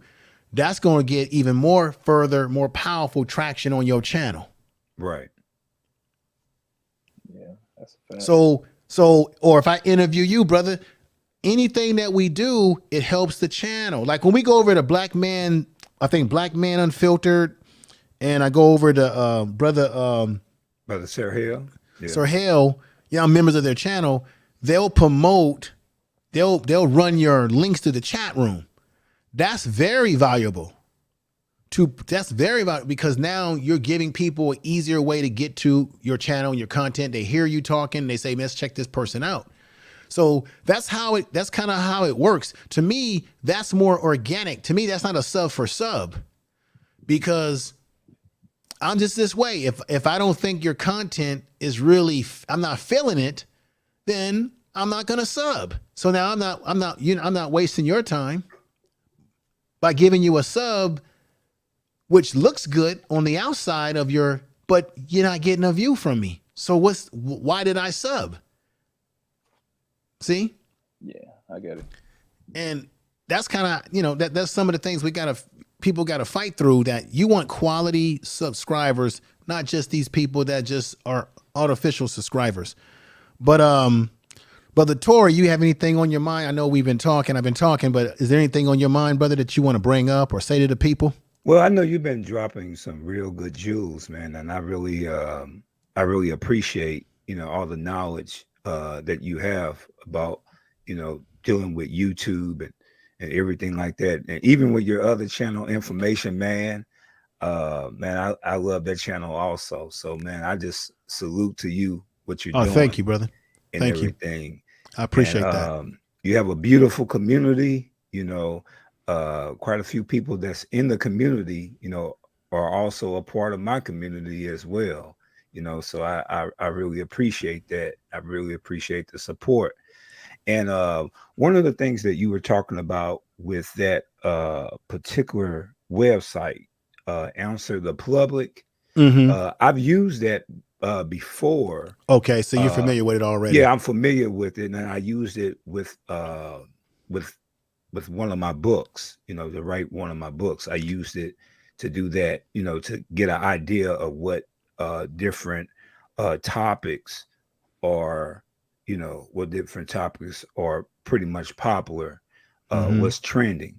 So, but one of the things that really helped me out too, and like I say, I'm growing, I'm growing myself, I'm not a pioneer or anything like that. I'm just starting off too. Yeah, but one of the things that really helped me out is a mind map diagram. A mind map. Yeah, mind map diagrams. They really helped me out because I can visualize and see, my ideas on paper or on computer. I can see those, and also that particular site, Answer the Public, it uses diagrams and somewhat like mind maps, but like I said, that's how I plan out a lot of my material, a lot of things that I do. I plan it out through like mind mapping, which is real good. And but yeah, with the games, at first the channel first started off as an inspirational channel. Then it evolved into a inspirational health talk show. That's why it became Talk with Tory. And with the Talk with Tory concept, I got kind of, I don't know, I just didn't feel it, too much. And then that's when I start doing the trivias with the Talk with Tory show. And then before you know it, it started taking off with the audience. And pretty much you want to make your content, for your community, for your audience. The audience really received the trivia. They loved it. And pretty much that's when it became a game show. It evolved into a game show, which was only about, I would say, about 3 months ago, somewhere around there. And that's the reason why I changed the name. But I've been having that name pretty much branded throughout the broadcast for about, I would say, about a couple of months now. Right. Before I changed over. I think you changing over was an excellent decision, because when people say the name, it automatically conveys, obviously, it's giving them an insight into, okay, this is what the channel may potentially be about. Because Talk with Tory, although I think is an excellent name too, but it doesn't explain to people, well, what is he talking about? But then again, it's all subjective to what people may think. But I just think that the other name, the new name that you got, Tory Brain Games, it really just sends it home automatically. We're going to get brain games, and I want everybody that's in the chat room right now who is watching, whether it be brother of a certain age, Brother Poppy, BGP, Life with Magical Journey. Everybody that's in the chat room, we got Tech. Log is in the house. Thank you for being here, brother.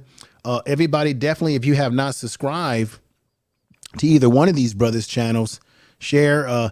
Definitely go over and give them support. I think your channel is needed because, you know, we talk about on YouTube, we talk about serious subject matters. We talk about a lot of different things depending on people's different subjects. But I think we do need a channel where we can come together as a community like your channel and exercise our mind and do trivia and all the different things that you do over there. I think is necessary because it's relaxing. You see me in your channel mostly heavily on Mondays. A lot of times when you're going live, my brother, I'm in the car on the road. So sometimes I'll peek in and say, hey, I'm on the road, but I just want to say what's up. But even if I'm not in there, I'll turn on my computers and get your watch time on all the different computers that I have and let it just run. I've even ran a lot of your videos on one of my computers as like a playlist where it just kept running through it. Man, so I appreciate that. We just do what we can for everybody, because I'm gonna be honest with you, if we don't help each other, ain't nobody else helping. Ain't nobody helping you. That's right. That's right. Like I said, you got my support, brother, and I salute K-Lastic TV and also Sure Slaves. I'm gonna drop another link in there because somebody's asking for a link. Anybody can come up if you want to ask any questions. If you want to talk, let us know about your channel. Why I still have time to be on before I end this. You're more than come up to promote your channel, ask any questions or anything like that.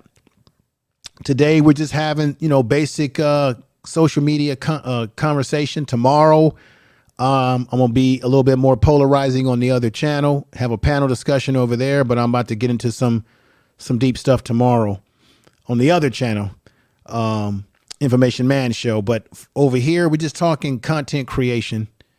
I don't want to get too political on this channel. Because it's not what this channel's purpose of this channel is. But anybody's welcome to come up. We got Bonnie Rose, Natural is in the house. We got Bruns, Flat Power God, I believe is here. Thank you. Come on up. I did drop a link in the chat room. Brother Poppy, do you have anything else you want to ask, brother? Anything you want to add to the table, my good brother? I want to. What camera do you use?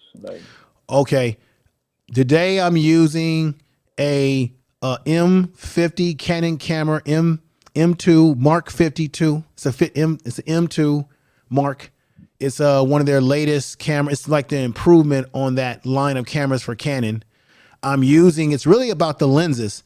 I'm using a Sigma 16 millimeter lens. It is the ultimate YouTube lens. It gives you that bokeh look, when you want that blurry. I think Brother Tory is using something of that nature because he's got that blurry background that I like. And it really, it makes your background look blurry and it stands you out in front, right? Yeah.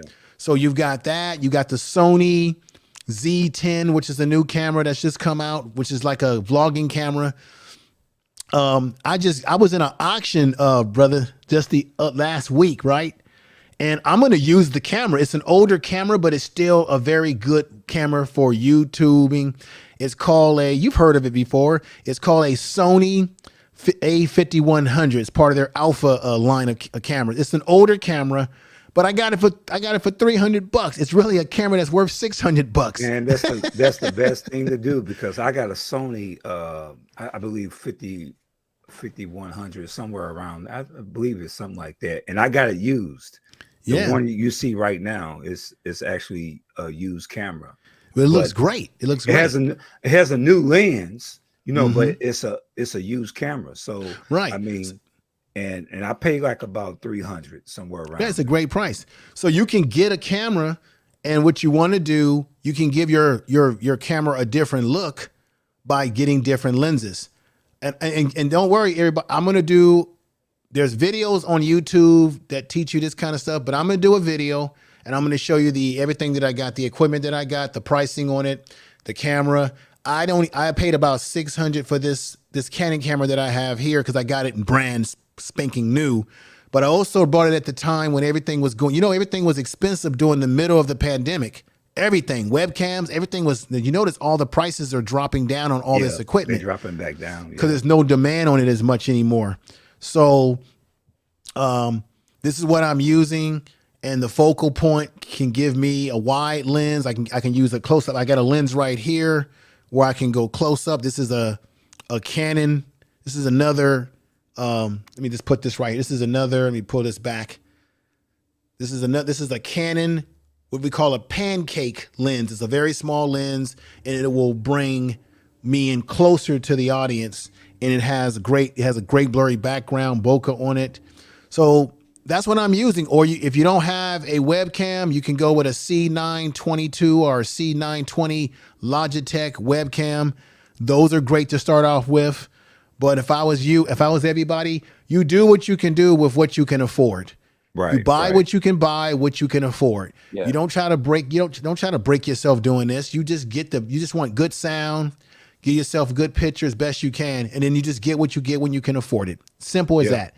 So when you can afford and you're ready to move up to a webcam camera, an actual camera, then you buy the camera that you can afford and the lenses that you can afford, and you go with that. If you can afford, like I have the Rodecaster, the first one, they have a second one that's out, but I'm going with my first one. It's working for me now. If you can afford a Rodecaster Pro 2 or whatever, you get what you can when you can. Or you go with like I said a couple of weeks ago, you get you a microphone where you can plug in and go. You get your USB microphone, or you get yourself an interface like this. You get what you can afford. At the end of the day, people are more interested in the information that you're providing them. And if you can do other things with your broadcast to make it look better, that's just a bonus. Step by step. I've got videos on my first channel where you can see my growth. When I started out, I didn't have any fancy stuff. I had a cell phone. That's it. I was broadcasting with my cell phone. Yeah. Then I went from a cell phone, got me a laptop. Then I got the desktop. Then I started saying, let me get me even better desktop. I did everything in stages, got what I could afford. It's just the end of the day. That's how it works. Yeah, simple as that. Doing my computer and my phone. And right, man. Hey, do you know there's people on YouTube who got over 100,000 subscribers and they ain't done one YouTube video using no computer and nothing fancy? Right. They just do everything on a phone, man. They got over 100,000 subscribers or more. Yeah, that's dope. That's dope. No, it's dope, but what you got to analyze it and say, what is it that they're doing that's working? What's going on, Uncle Stu? Hey, Uncle Stu, man, I'm glad he came over here. I like this, brother. I was watching your program the other night. I got to get you on my channel, man.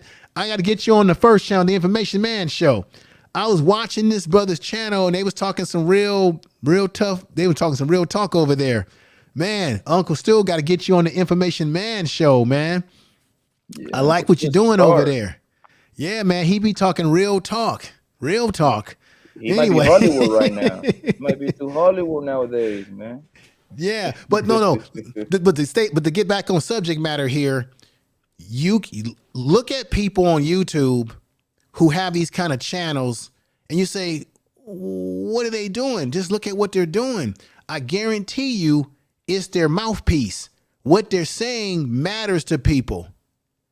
People connect with the individual's personality and the subject that they're talking about. They're connecting with you. But then you have to ask yourself, you don't know how long that person's been grinding.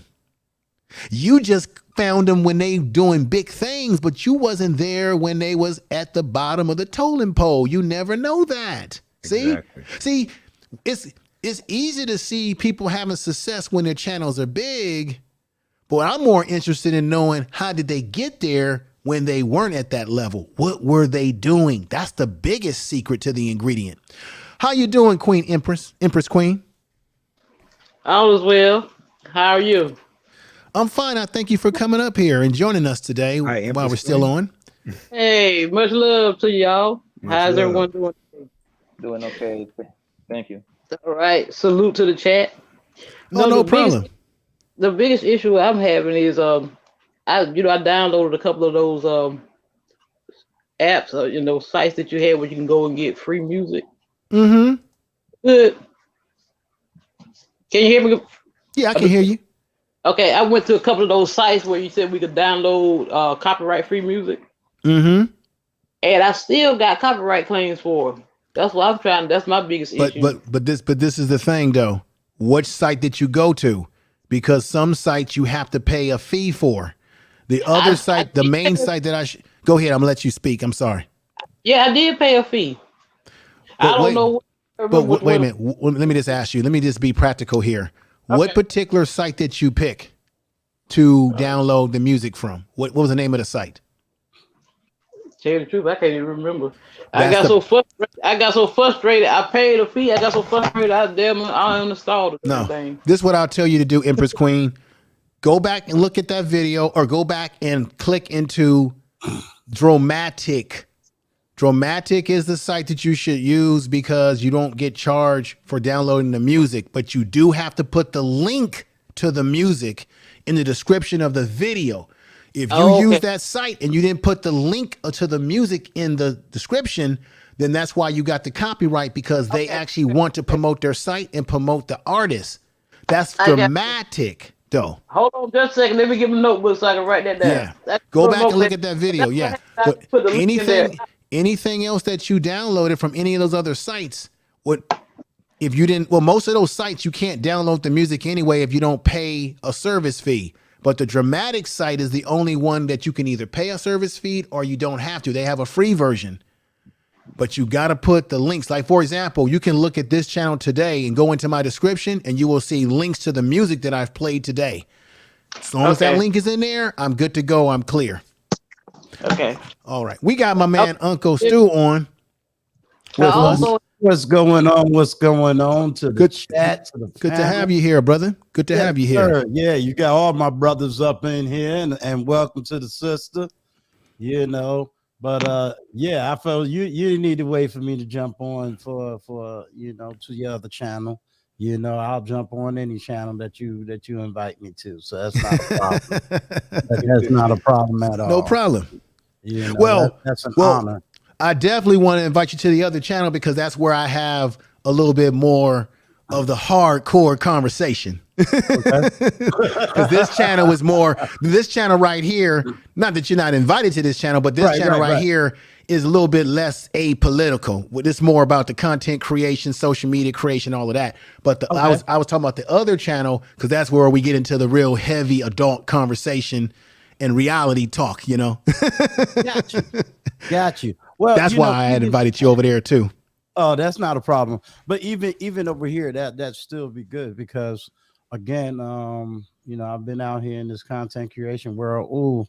I guess in about another 2-3 months will be an entire year. So, I've had my experiences as far as, developing content, communicating with different people, being able to have the tough conversations, being able to be attacked and how that goes, and having personal things that happen in your life and being able to understand how to manage that, how to manage it when you got a family. Now I don't have kids.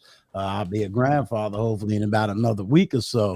But outside of that, all my kids is grown, but you still have to know how to manage yourself psychologically, emotionally. Yes, sir. Financially. Some people are not at a certain financial level when they begin to do YouTube. I'm a little bit on the different side because I do have the financial backing to do what I do. But at the same time, I always say, what's your return on investments?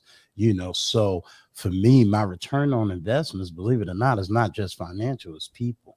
Yes. So I think a lot of times we get on here and we tend to measure ourselves by bigger content creators as opposed to, are we measuring ourselves by the bigger impact? And if you're able, I know we love to use the term, if you're able to impact one person, you've done a lot. No, I'm not into that.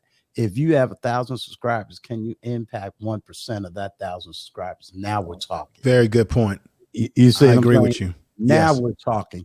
Because now you have to say out of 1,000, 10 people was impacted. That means a multiples of people is impacted? Are you really listening to what people are saying before points of blank travel? Salute to you, sir. Much respect for you, sir.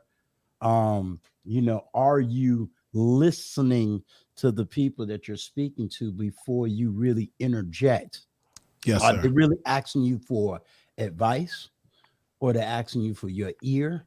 And what do you really stand for at the end of the day? So you have to have those things in order. If you become a content creator that's strictly into pleasing people, you're gonna find yourself you're gonna, as the scripture says, every wind of doctrine. Yes. And once you get into the every wind of doctrine, then you have nothing that you're standing on. So I always say, come in with an open mind.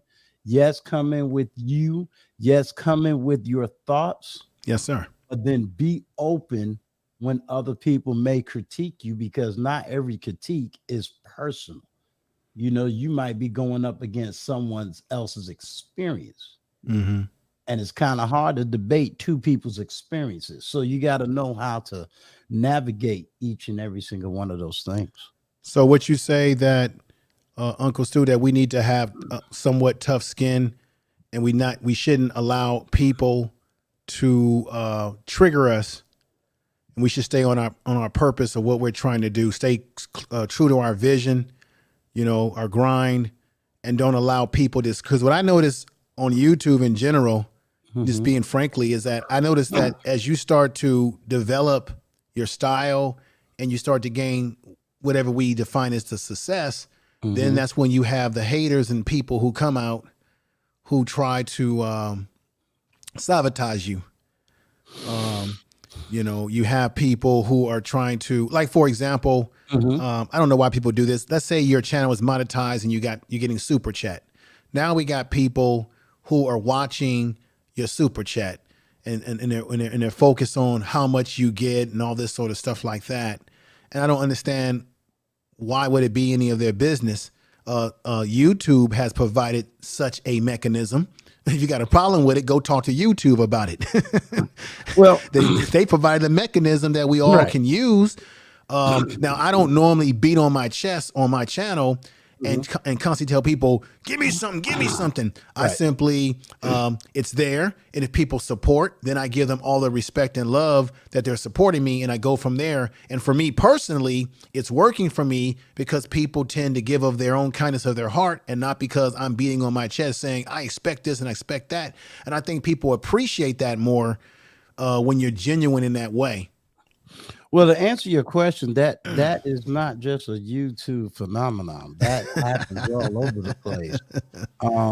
So really, people counting your pockets, counting your coins, being able to see what you bring in and not recognize that you're only getting 70% of what you see in the super chat. You also, but that happens everywhere. I mean, go ahead and go buy a brand new car today and see how many people hate you. Go and in this economy, go buy a house and see how many people hate you. So that's going to happen, and you just got to take the bitter with the sweet and stand on your square. That's why I'm big on promoting small and then telling people, if I see that you got a talent that's going to garnish you more subscribers, then I'm going to push it. And I've gotten many people that started off as a small channel. And I already knew. I said, by the time this month and a half is over, guess what's going to happen? You're going to be more. And they look at me like, nah, that's not going to happen, Uncle Stu. And as soon as it happens, guess where I'm at? On their page talking about, didn't I tell you that was going to happen? So, you as a content creator, you got to be about, the business of content creation, and really understanding that some people's going to grow faster for whatever their reasons is, and some is going to grow smaller. The key to the growth is what, at the end of the day, when you turn off that camera, when you drop that video, have you truly done everything that you need to do to get that information out as precisely as you possibly can? So, a lot of times people know me, they know I have a very preaching type voice, that's because I used to be a preacher, so you know that style is always there. You know, but I know how to switch it up, not for characterization or for anything. You know, there's just a certain amount of emotions that, you know, if something hit me, it's like boom, it's going to come out. But it's a way of just learning how to transfer information from me talking to you as a human being versus being able to talk to a camera and not really see who the heck you're looking at, and still be confident that I'm talking to another human being on the other side. So I think for some of us, as let's say of the older generation, you know, that's going to take a little bit of time to really get used to knowing how to talk to a camera and realize that that there's still a human being on the other side of that camera. They just may not be there right directly in your face. So it's just another way of communicating and just learning how to do that. Well, let me ask you all, because I talked about methodologies of how you go about planning and scheduling, and I was encouraging people, if you have a busy family life, busy work life, for those of us that are not retired or anything like that, I was encouraging people that maybe you may want to consider doing content in bulk if you're going to do uploads, that is, to kind of find ways to create time within the balance of family life and what you're doing on YouTube. Of course, there are people who they jot down their ideas, they write things, they script things down and say, okay, these are subjects that I want to touch on in the next video here, this video next week. Let me ask you, anybody can answer this question. Do you take a pen and paper and sort of take notes throughout the day, or any moment when you got a great idea and you say, man, I want to do a video on this particular topic. Let me write this down before I forget this idea or this topic. Do you ever do that kind of process? Anyone can answer that. No, I haven't. I thought about doing it, but I haven't done it. I ain't gonna lie. I just keep it in my brain. So okay. So you gotta understand, Poppy in his 20s, he can keep it in his brain. No. Early 30s, early 30s. I'm old now. Yeah. That's old folks. We gotta write stuff down. Right. Make notes. Yeah, I like to write stuff down, especially when it's an idea that I know that, man, if I don't get this, I like to write stuff down and come up and try to like work something around that particular topic. And mainly when I do live streams, I could be more free flowing, but I'm talking about mainly when you're doing uploaded videos or pre-premiere videos. Those are videos you really want to put some sort of structure into it, right? You're looking at the camera, just like Uncle Stu was saying, and realizing that you're talking, you may sound like you're talking to yourself, but you realize that there's actually people that are going to be behind that camera, as the brother had brilliantly said, has greatly said, that there's still people behind the camera when you're at home and you're talking behind a camera that sounds like you're talking to yourself, and you're kind of planning out, I want to touch on this particular topic, I got to touch on this area. So you want to give people a complete video, even though it's going to be a shorter video. And I think these are areas that you definitely should work on, or at least attempt to do, when you're making pre-produced videos. But I want to address an issue. Go ahead. If you don't mind me saying this. Yes, sir. And I waiting to hear from Wave at. Yeah, I want to hear from her. With Wave. I will say this, for me, I do a lot of live streams, and a lot of my pre-records is I've kind of held back on doing a lot of pre-records. For my live streams, it is very important that I study, that I take notes, that I remove me out of the picture. Okay. And really go through. For me, I do PowerPoints, and that is because of, if you want to call it, the audience that I have, and I hold, for me personally, but I've also seen it. I hold a particular weight within the area and the sector that I'm in. So it is very important that when I say something, that I have the information to back me up in anything I say.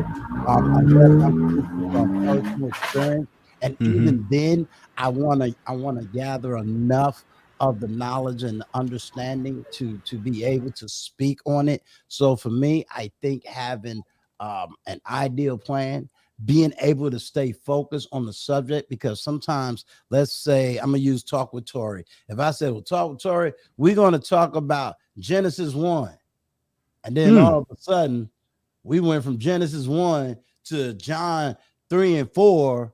Now we done went through a whole Old Testament, New Testament, and guess what?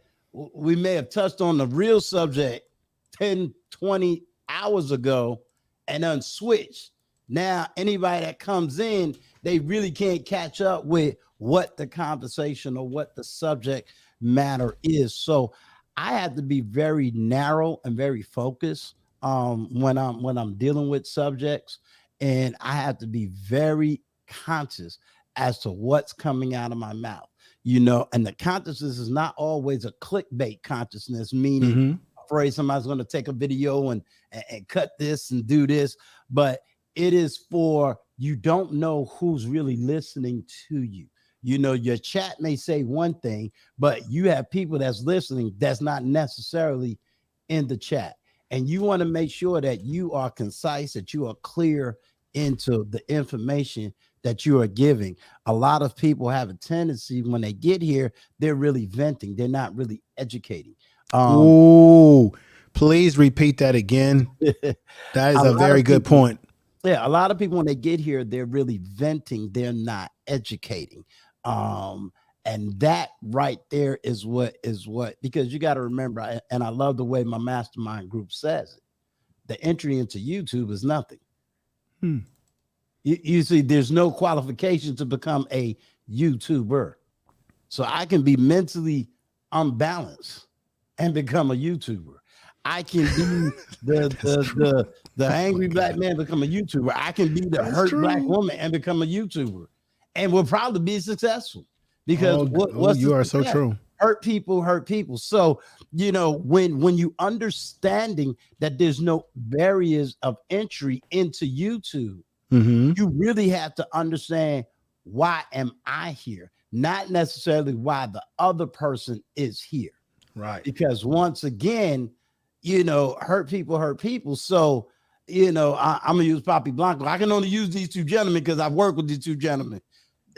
Poppy may get on here and all he care about is subscribers. He don't really care about the information. So he gonna say whatever needs to be said to get him what he wants. I can't get mad at him for that. You see what I'm saying? I gotta know what I want and what defines my success, and being able to articulate what it is I'm trying to articulate for that day or for that week. Like next week is going to be my heaviest week because I'm dealing with some deeper dive subjects. Wow. Interesting. And then my age is also a factor. I'm not 20. So, I'm gonna use Poppy. I always tease him, but what Poppy can do at 20, you understand, there's a grace of a 20-year-old where there may not be a grace of a 55-year-old. Right. A 55-year-old just can't come out here and just do and say and act any kind of way, because people look at them a little bit different than they're gonna look at a 25-year-old. You see what I'm saying? I'm just using those two age. So there's a lot of factors into that. It's a lot of factors. Let me bring Love to Travel with Wave. And I also want to get to the bottom of the situation with the copyright free music, because I want to make sure that people, I want to know if you can tell me, sister, when you have an opportunity, the particular site that you use, because I can be able to tell you what the problem is. Hi, how you doing? Thank you for being here. Doing fine. Okay. Hi, Wade. I just wanted to say that I used one of the apps InShot, and I used the music that was there, and actually, I actually got a copyright for using their music. I'm hearing some back. Can you hear me better now? Yeah, I think I was hearing some feedback. You use, which one did you use? Because I want to make sure it was was it the dramatic? Was it the epidemic sounds? Was it artistic? Was it because any of those are the ones that I recommended. Now remember, some of those you have to sign up for the site. You have to sign up for the site, put your information in as necessary. And then there's some where they may let you download some free ones. And then there's some that are paid sites. She dropped off. Hopefully she'll come back on. Yeah, I use for me, whenever I do use music or sound effects, I use Epidemic Sound. Yeah. But I have a paid. Yeah, see, I have a paid for Epidemic Sounds as well. And a lot of times Epidemic, what they would do if you was to get a quote everybody got to first understand copyright strike is different than the copyright claim. Yeah. So one thing about YouTube, they give you two options to deal with it. Either they'll tell you, hey, we found this piece of music in between these two timestamps, and they have a way of just removing the music and there's nothing affected by it. Right. You can actually go into the YouTube studio and remove the music, and then you get your channel whatever. Yeah, that particular video squared away and nothing is targeted against you. Right. But if you use a particular site, let me just say this. If you use a particular site that has copyright free music and you don't follow their instructions, correct. Then you will get a copyright sometimes. Yeah. Yeah. One thing I love about Epidemic Sound, I can only speak for them, although I'm not their promoter right now.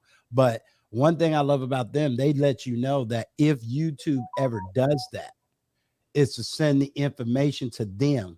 Right. And they, kind of, I guess they got a higher authority with YouTube, and they usually go in and get it cleared for you. So, what people need to understand, there's a difference when you're getting a actual copyright strike versus someone is claiming something. So music is usually, unless you actually use a real artist in the sense of, you use somebody's rap song, most of the time they're just going to tell you what's going on, and either you can correct it, or for some YouTubers, a lot of people don't know this, a lot of YouTubers will use copyright music knowing that they're not going to get any AdSense from their videos, but they're getting it from the super chats or the cash apps. So that's how they're making. Or like money. You said, they'll send you an email saying that the third party or whoever it is, you're not getting a strike on the channel, but if your channel is monetized and has commercials, then they're going to get the proceeds. They're going to get whatever it generates. It's going to go to them, and you're not going to see any of that money potentially. Right. If you get a straight up strike, you're going to see a strike on your channel, which means you won't be able to broadcast, and then you're going to have to go through some type of class or whatever they have you take to be able to get it removed from your channel. Correct. Right. Correct. So, but this is the thing I want people to remember, though. Whenever, because I pulled up, I hope Miss Sister Wave will come back up. Remember, you have to make sure you read the instructions on these sites. Now, I have Epidemic Sounds. Once I signed up for it and embedded my channel to Epidemic Sounds, I don't have to worry about a copyright strike when I play the music, because I follow their instructions on how to connect it to my channel. If you don't connect these sites to your channel properly, then you're incomplete. Therefore, they're going to give you these strikes, so it can happen. Right. So that's why I'm always asking which particular site that you use, so that I can pull it up right here and tell you what's going on. So I really appreciate your insight there, brother Uncle Stu. Much respect to you. I see we got Point Blank Travel in the house. Tech Vlogs is in the house here. Patty Southern Kitchen and more. Sounds like some good old food there. Jacobs is here. Defrauding is in the house. Empress Queen, of course, is on the panel with us.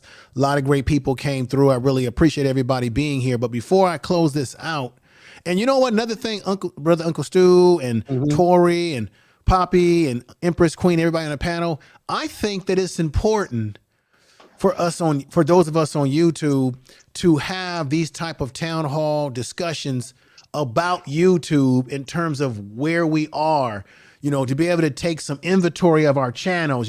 Some of us, like yourself, we can help people who are having certain problems with YouTube, and they may not know that, all I got to do is do this. So this is why it's good to have these kind of discussions. because everybody may know something that other people don't know, and we're basically helping each other, and that's what we should be doing. So I think this is healthy conversation, really is. Absolutely. Oh, there was one other thing. I also got went to YouTube's library and they gave me a copyright claim for that too. On YouTube's librry? Sure did. Now that there gotta be I'm not being funny. Do you realize that there's two types of YouTube music? There's YouTube music, and then there's YouTube audio. Oh, yeah. You know what? Wait a minute. Let's hear it. Let's hear this again. Say that again, Uncle Stu. There's two types of YouTube music. That's right. You have YouTube music, which is strictly other artists, and YouTube music that you could just use and play. But you also have audio media, which is totally different than right. YouTube. Yes, the audio library is in your you know what? This is why. This is why you are correct. How many of you remember that Google used to have a Play Store where you could download music for $1? Google went away and they got taken over by Google Play Store on the Droid phones. They got rid of it. And as an alternative, YouTube got a contract, I think, with Android phones to utilize their YouTube music. The YouTube music that he speaks of with the artist is the popular mainstream music that you can listen on your phone the way you could with Google. Right. It's not the YouTube music that you use for your YouTube channel. It's two different ones. That's a very good point you bring up. I'm so glad you said that. Yeah, that is correct. And for me, I don't necessarily have a channel where I would bring on YouTubers. I have a mastermind group, you know, so I have a totally different operation in the back of my YouTube channel. You know, my mastermind group is more than just YouTube. They're business, finance, management, you know, working on my thumbnails, you know, administrative work. So I pretty much got a team. So anytime somebody send me a Cash App, it's going out to my team. So, you know, it's not like it's going into my Mercedes Benz or anything like that. It's going out to my team. Yeah, flex on them, Uncle Stu. Flex on them. Flex on them. Nah, the information. Look, Brown Eyes got all of that, bro. You know, she got all that. You know, I'm broke. Right. I think, let me say peace to Shorts Adventure. Thank you for coming over and everything like that. I appreciate you. I appreciate everybody in the chat room. No, this is valuable information because I think there's a lot of people out there, or some people, who may not be aware that the YouTube music site with popular music is not the same as the one that YouTube provides you for the copyright free stuff. So you got to be very, very careful. That's why you got to read everything. You got to read everything. You got to see what the terms are, because then that way you won't get these surprises. But this is why it's really good to have these conversations, because there's a lot of people out there, or some, who just may not have this information at their fingertips, because there's some people that are already overwhelmed by just trying to figure out, well, how does the camera work? How does I get my mic working? You know, just basic stuff. Brother Tory, anything you want to add, or Empress Queen or Peppy, before I end the program? Yeah, the copyright free music that's in it's in your YouTube analytics, and it's called the audio library. Right.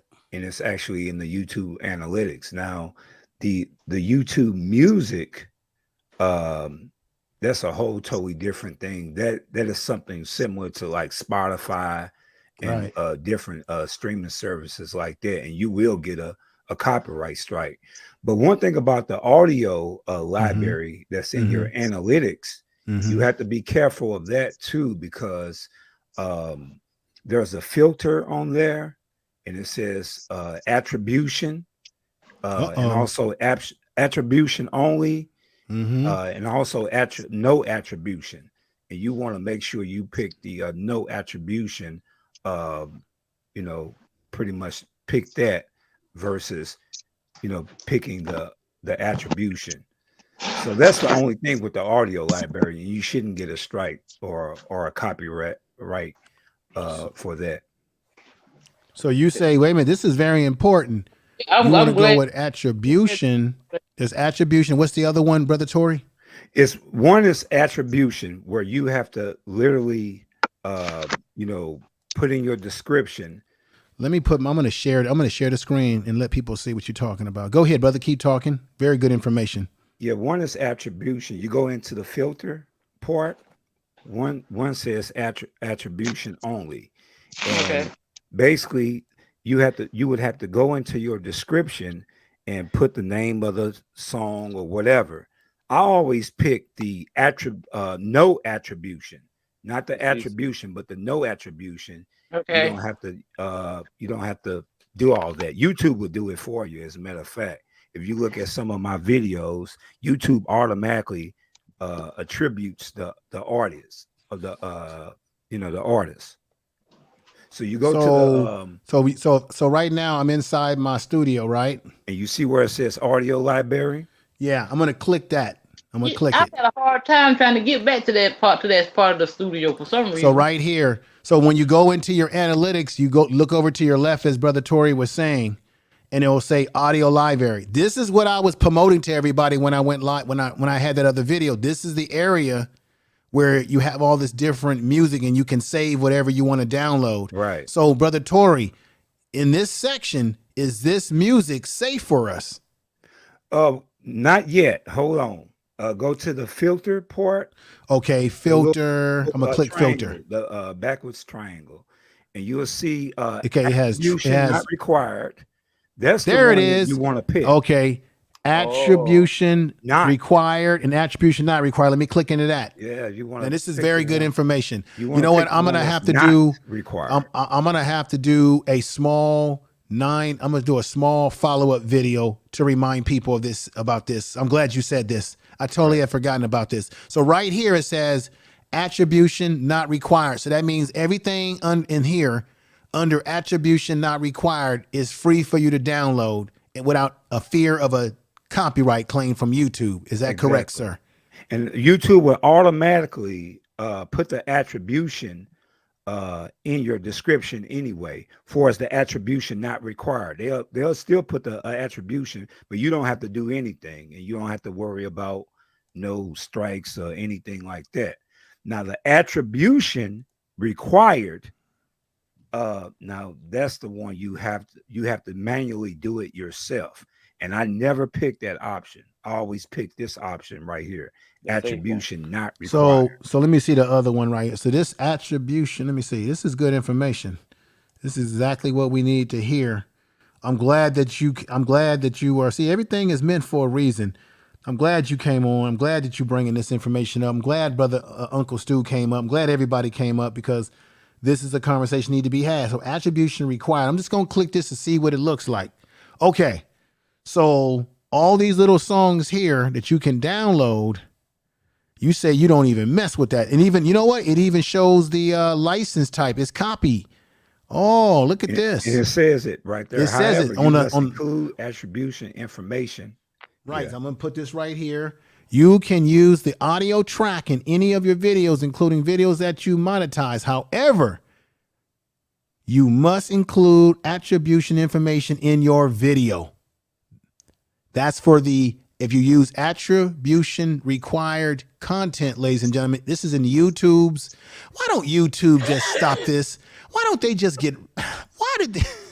Right. Why don't they just give us what we can use and get us out of this other nonsense? Exactly. I'm going to tell you something. As crazy as it sounds, if we read, we would know. They do. You know, Uncle Stu, you're absolutely right. Maybe we just too lazy and we don't want to read. Right. Is that our problem? We just don't want to read. Like it's not out there. Yeah. Just be moving too fast, I guess, Uncle Stu. No. Uncle Stu is right. Let's just keep it real. As people, you're right, sister. We move too fast. We in a hurry to make things pop on our channel, and when we do that, we make mistakes, and we got nobody to blame but ourselves, because YouTube, to be quite honest, and he's absolutely right. Uncle Stu's right, and Brother Tory Brains Games is right. YouTube tells us everything we need to know if we would just read and slow our behinds down. So true. Right. What's going on, Identity Withheld? Info man, what's good? Hello, everybody. Hey, if you just give me 30 seconds real quick. Somebody said, Point Blank Travel, I did receive your IG and I did respond.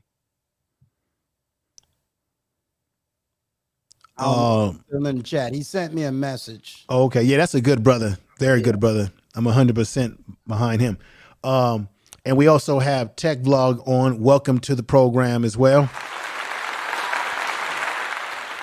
So Info man, I'm sorry, did I interrupt you? I apologize. No, you didn't interrupt anything, brother. You have the floor.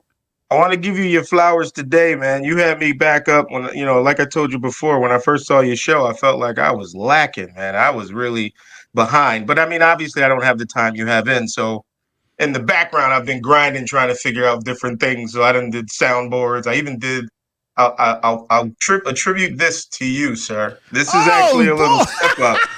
This is actually a little step up for me. Let me enlarge it. Wow, this is cool. What the world is this going on here? Yeah. So because my name is Identity Withheld, trust me, it's not because I have identity issues or anything. It just was a name that came up. I was watching Cheaters one day, and then the name came up. So now I'm trying to stick with the theme. And part of my channel is when I hit 500 subs, I'll actually put on the camera. But for now, I'm having fun with the videos and all of that other stuff. So this is actually something I came up with, man. I'm trying to catch up to you, man. You do what you do what's working for you, though, man. If this working, you work. I mean, that's the bottom line. This is new. This is actually somebody asked if it was even possible to actually track your voice, and I'm like, wow. So yeah, and this is all free. So I'm gonna put a video together how to do this actually. Oh, I'll be over there in a minute to watch that video. This is really nice. I'm working on that. Matter of fact, when you put that video together, man, we need to get you over, promote your video and your channel, and we need to have you educate people on how to put something like this together. Yeah. Yeah, it's actually pretty cool. You can kind of do some fun stuff with it. You know what I mean? It's actually pretty cool, man. I'm new to this, so I'm learning these little tricks, but I've been trying it out on different channels, see how it works out. You know what I mean? So, but like I said, I owe a lot to you, man, because I see those visuals you put up. I'm like, man, I have to do something with my channel. Like, I have to do something. But I'm running into the time. I know you mentioned this earlier, the time to do it. I'm one of those, I already have a job, I already have a family, I have all these obligations, and I try to squeeze in YouTube, and I'm letting it become what it's going to become. That's, I'm not going to be trying to force it, you know what I mean? And I'm not necessarily chasing a topic. I'm usually pretty controversial with some of the stuff I talk about anyway. So I said, all right, well, I'll let it be what it's going to be. So anybody that knows me, I usually ruffle feathers, but not on purpose. It's not just I'm there to learn too. I'm there to understand that perspective that I don't have. So, let me ask you a question. What's good? What is your opinion about? Because this is something that I've heard other folks talk about. What is your opinion if you have a busy schedule, you're a family man, and time is limited? What is your thought about bulk content? That's if you're going to do pre-produced videos. It refers to that type of, because live streaming is what it is. You just get on there and you do your thing. But what is your opinion about that? Yeah, I'm trying to figure that out too, because I want to do more content. But I said in the chat earlier, I'm really careful about what I say. I don't just say things just to say it and get shock value from it. That's not my thing. So I'm trying to actually pick up from different people. I got some ideas from you. I got some, if anybody watches Dee Dee, I watch her all the time. I remember when she was grinding, I saw some things that she was doing. So I'm picking up from different people. And what I'm trying to find out is, how do I create a template that I can crunch out a video as quickly as I can, but the graphics around it is the same. You know what I mean? Like right now, I got my background with the Wanted. That's actually my show, Wanted, the voice within organized chaos. So I'm trying to theme everything. I'm trying to, I'm in the background doing this stuff. So when I actually do something, it actually looks like it has some time put in it. Identity Withheld, what I could do, and I got to talk to Nappy Yankee.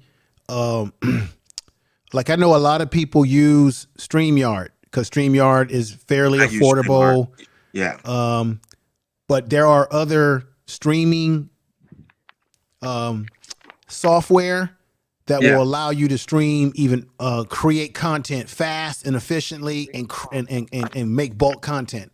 So, for example, I use StreamYard, but I also use another software called vMix. So I'm able to broadcast, and when you see the overlays that I put up and all the different things I do, it's because I'm broadcasting vMix, which is a very powerful software, into StreamYard, which allows me to add the other types of layers to the content.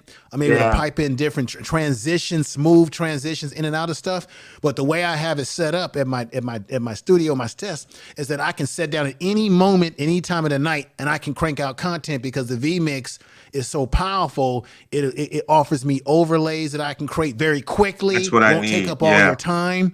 And the reason why I'm bringing this up, and this is for anybody on the panel, StreamYard, if you're paying for it, if you're paying the paid version, you're paying for it every month. But vMix, or something like vMix, you're paying a one-time fee. Once you pay the one-time fee, you own it forever, and then they have updates, and every time it updates, you get this new stuff that's attached to your vMix. If you want to bump it up to a 4K level, you only have to pay the difference of what you paid for the high definition level of vMix. So, for example, I paid about, at the time that I paid for it, I paid about around $500 to $600. Since then, I paid no fees on it at all, and they give me updates. I can sit at my table, at my desk, and I can crank out all different types of content with all type of different special effects in that content easily. I can take videos and run it through it professionally and give you all different type of transitional looks. I'm sorry. Go ahead, brother. Yeah, I was gonna say, did you just flex on us $500-600 for software, man? I'm not that rich, man. Well, we gotta remember, I'm just messing, man. I probably paid somewhere closer into the 5 range, but I was willing to pay the one-time fee because I saved money. Because I'm saving more money if I was paying for something that was like a monthly fee. Think about how much money you're putting into something for years.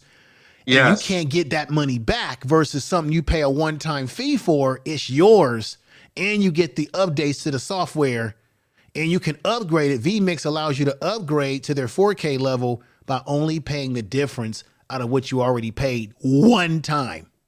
Now I can maybe offer something about the music part, because I actually did the lifetime license for something called Voice Mod. Yeah. I don't know if you heard of Voice Mod.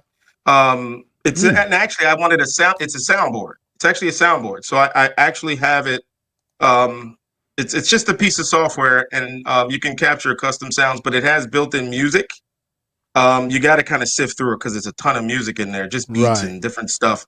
But I don't know if you get flagged for it. I've never used it, but I know there's a ton of stuff in there, but it all comes with the software. I bought it specifically for the soundboard and the soundboard alone. And I've been rocking with the soundboard for like 2 months now. So people know me for the sound effects. So I'm not gonna do it all on here. This is your show. I don't want to do all that type stuff. But again, that was stuff that I saw you do, and I was like, I gotta figure out how to do that on my end. Right. So and let me just say this too. To Tech Vlog, he uses OBS. OBS or whatever we call it these days is excellent because why? You don't have to pay any money for it. You download it, it's free. The only problem with OBS is that it has a stiff learning curve. You literally have to learn how to program it and put stuff in and create your transitions. So that's the only problem with OBS, is that you have to learn how to use it. Once you learn it, you can do brilliant things with it. Then if you got a Mac computer, you can use what's that other one? Ecamm is incredible. There's a young lady that I know on YouTube who's an expert at Ecamm. She'll be on this channel very soon. Ecamm is great. Yard Streams, for what it does for you, is also great. It just depends on what you want to do, and you do what you can do within your budget. It's just that simple. I'm trying to stretch out the Adobe Premiere. It's a learning curve like crazy with that software, but I feel like once I get it, I think I'll be okay. I did my first video with it, my last live stream. All the video in there was based on Adobe Premiere, but that's little more investment, but it's definitely a powerful tool. It's just the learning curve is crazy. Right. So, but once you play around with these other softwares, it just makes your content creation that much easier. For example, I could take my webcam out or any type of and record stuff out and about.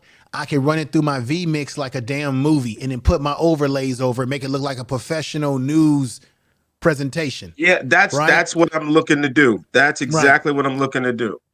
And so it allows you to do that. OBS will allow you to do that. It just depends on, the bottom line is you build your studio based on where you are financially. You get everything little by little. This mic right here, I got this mic maybe 2 years ago. I got it when it was it was very expensive, right? But I got it eventually. I got the mic eventually. Then I got the pod mic, which is a $100 microphone I have here. I got that. I can use that for podcasting, other things that I do. I also got this microphone. If you can't afford this mic right here, the Shaw mic, there's a Deuce mic, 40 Deuce L mic that I'm going to do a review on for everybody that will give you this similar sound. Guess what I got it for? $79 when they had the premiere day, right? The Prime Day. And I got it below its actual price, which was $100, got a little bit cheaper. It gives you similar sound to this particular microphone here. So, and then there's a bunch of USB mics where you plug and go that will give you great sound. Matter of fact, this microphone that I have, you can use for both USB and use it as an XLRL. So there's options out there for everybody's budget. Yeah. For everybody's budget. And I definitely I don't use this software for the music. So that's also why I'm pretty busy too. I actually do my own music. So when I actually get flags, I have license to use the music that I use. It's the beat that I get flagged for. But I actually purchase every beat that I have because they're really cheap. And I repurpose them for a song. So it's okay for me to, hey, I'll take the hit financially. It's like $8 or something like that to license it. But I get to use it as a song and I use it on my show if it's a really nice little vibe on it. So that's the route I go personally. Right. So. And you do know, everybody, just to let you know, I should do a video on this. There are actually apps on your phone, Droid and Apple phone, that you can download and you can create your own music. It gives you all the beats and the drums and you create your own music. I've actually done it before. That's production. Yeah. I mean, if you got the time to do that, it'll give you all these little sounds that you hit and you can literally create your own music with these apps. And then you can take that and plug it into, I can upload it to my computer and then plug my computer to my mix board or my mixer and pull that music right on in. You'll be surprised. Like, for example, let me play something I'm going to play this one thing, for example. Where is this at? For the sake of time, let me just find this real quick. I just want to make sure. I'm Empress Queen. I pay for StreamYard too. I'm on the StreamYard bandwagon. No. Don't get me. No, StreamYard is excellent because it just makes everything simple for people. There's some people who may not want all that extra stuff. No, I like it. Right. The difference, what it is with StreamYard is because in the backseat and I use OBS. Now, right now, I'm just on straight StreamYard, but if I was doing a live, then I'm using OBS. Why am I using OBS? It's because of the quality of cameras that I have. And StreamYard will tend to lower the quality of cameras. And then I transfer my video because when I do my editing, I use a PC to do my lives, but I use my Mac to do my editing. Then once I'm in Final Cut Pro, it becomes another beast altogether to try to pull out that quality. And because I'm using 2-3 softwares in order to do a video. Believe that's me. So I'm doing my lives on one software. I'm editing, the way I want to edit on Final Cut Pro, and then I might do overlays in like Canva. Canva is where I'm learning Canva. Canva is good. So I might turn around and do overlays in Canva, but again, but I got, I've hired out somebody to do my thumbnails. Right. Ain't nothing wrong with that. No, nothing wrong with that. One thing you got to recognize is time. I'm a little bit different, not because I'm good, not because I'm great. It's because I'm retired. So I have more time to do things on your hand, more do. time. You see what I'm saying? But at the same time, I got to put people where they can fit. And so if it's going to cost me an extra 10, 15, 20, let's just say $10 to do a thumbnail, but that thumbnail is going to reap me back $20, then dude, I made back my money. So I didn't lose. You see, I'm old school. I'm Microsoft Office with the PowerPoints and the I'm old school. So I'm trying to get out of it though, because I know it's antiquated. It's like it's definitely a step backwards with all the tools that are out now. No, I wouldn't say nothing is antiquated. Well, as far as video producing, because I produce my videos with it too. So that's where I get it slows me down. Yeah. The key to video production, it's not always about everything got to be movie quality. Is am I getting the information I need within the proper time that I want to get it? Facts. You understand? So if I can get what see, you got to flip this thing. And that's sometimes what we don't do. We don't flip things. And what I mean by flip it, can I get the information in 2 minutes? Now, as content creators, we fighting for the 5 minutes, the 8 minutes, we fighting for all of this extra time. But the reality is, can I get the information I need in 2 minutes, in 3 minutes? We're on a time-sensitive basis. I know everybody say, oh, microwave. But the reality is, if I say, you know what, I got this question, what's a good mic I need? I don't want to be on info, looking at a 1 hour video and it takes me 55 minutes to get the one answer I'm looking for. Then let's say I go to Tory Brain Games and he gives me the answer in less than 3 minutes. Who do you think I'm going to be more geared towards listening to? I'm going to be geared towards the 3 minute man. You know what I'm saying? I'm not worried about how he get paid. I'm saying, hey, okay, I like this. And then if I go enough, and then all of a sudden he got a live doing product reviews, hey, I'm more apt to, hey, let me throw him $5, let me throw him $2, or you know what? Let me throw him $20 because I've been watching his content. You see what I'm saying? So it's just like professionally. A lot of people don't understand. Even professionally doing lives, my lives is actually on a timetable, meaning I'm going to give a monologue, but my monologue may be no more than 30 minutes. So you planned that. Exactly. That sounds like you planned everything out. You got structure. Right. Exactly. That's exactly. Because again, if someone comes and let's say you came, you like, okay, what is Uncle Stu talking about? Well, in 30 to 45 minutes, you know exactly what I said, how I said it, why I said what I said. Okay, I'm done. So now the option is, do you want to stay to be on a panel? Did I say something that may, it may have offended you, and you're like, hey man, he said I'm open to come up here and talk. Then it gives you that time. So people get to see two different programs. The monologue, they may stay for the 30 minutes and they say, hey, I got what I needed and I'm out. Right. Where other people say, hey, I got 2-3 hours and I'm gonna watch this whole entire live. Some people don't have 3 hours to watch, which is why we recommend, and I talked about this in my other video, and you know this already. This is why you might want to consider taking a 3 or 4 hour video if you're going to go that long. Right. And you might need to repurpose that video and cut the areas that people might have missed, especially when you have these panel discussions and you had a nice monologue, which people enjoyed that, but they didn't stick around for the last couple more hours when you had this long panel discussion, right? That was exciting.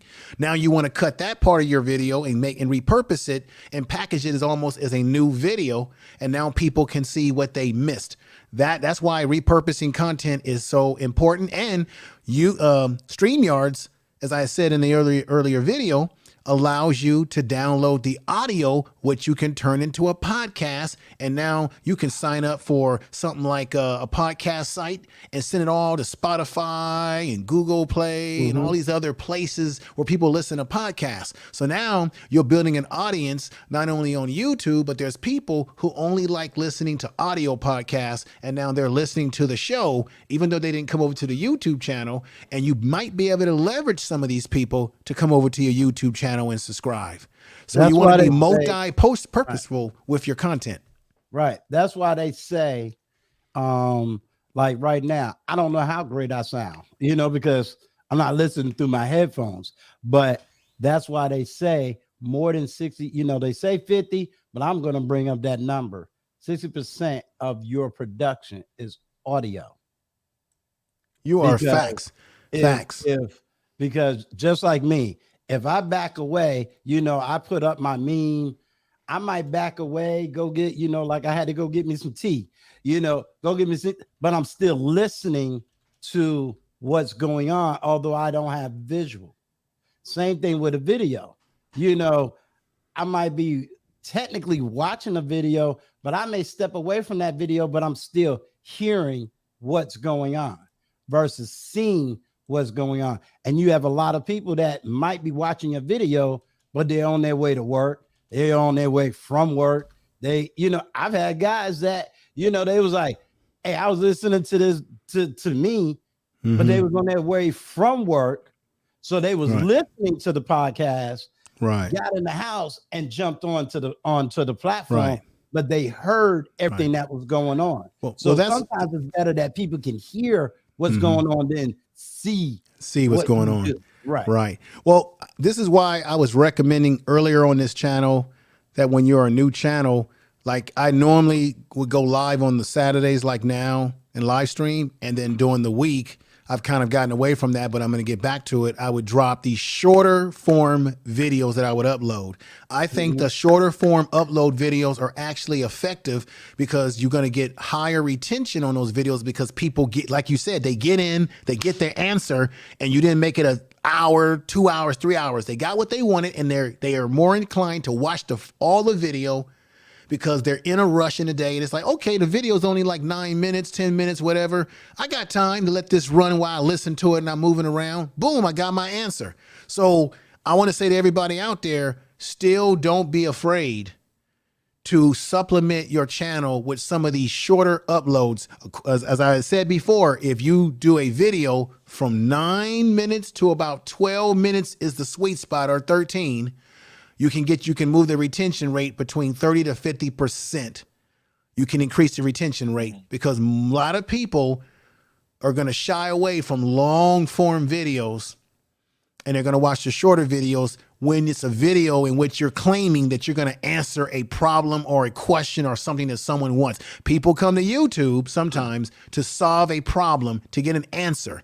And if you can't provide that depending on your niche, they're going to click off your video. They're going to be like, man, it's taking too long. I'm out of here. And he's also going to help you with time. Thank you, sir. And the reason that's where I run into. Okay, we'll see what I mean by time. Now, next week, I'm going totally off my time schedule because there's too much that I have to address, but again, it's because of the community and the audience that I serve. So I don't know what your audience is. I don't know who your audience is. My audience is mostly Black male content and women content, mostly Black male content. Well, because of the way I put out content, I got to analyze what's going on that week, how things are going on, what is the temperature in the room about whatever's going on. Now, because I'm not a reaction video person, I'm not up there saying, okay, I'm gonna react to this because of XYZ, or I'm gonna react to this because of FYZ. I might react, but I come off on a different reaction. So like for me, my whole reaction for this week is gonna be, what is submission? But I'm using another content creator's book as my analyst for what is submission. You see what I'm saying? So I got to be prepared for that. Then my other content, you know, that I'm going to be talking about this week is a message to the Black community, which is my response to TD Jakes. Okay. Now it's going to flip everybody around because everybody's going to say, "Oh, Sue, yeah, I know you 10 toes down for what TD Jakes had to say." No, you're over 20 years too late. Yeah, should have been said a long time ago. You're 20 years too late. And welcome to you're. If you're going to do a video, I need you to come out and apologize for the 25 years of male bashing you did, because I'm not going to give you credit for the 2, 3, 4 minutes that now you got something to say. So now, welcome to your backlash. I can't be here necessarily to defend you and to now say, well, he's on our side. No, I'm not going to do that. I'm going to give you kudos for what you said. But here's the problem. You've been teaching this for 25 years. So you're going to expect after 25 years of teaching for now everybody to jump on your bandwagon? I'm sorry, it just don't work that way.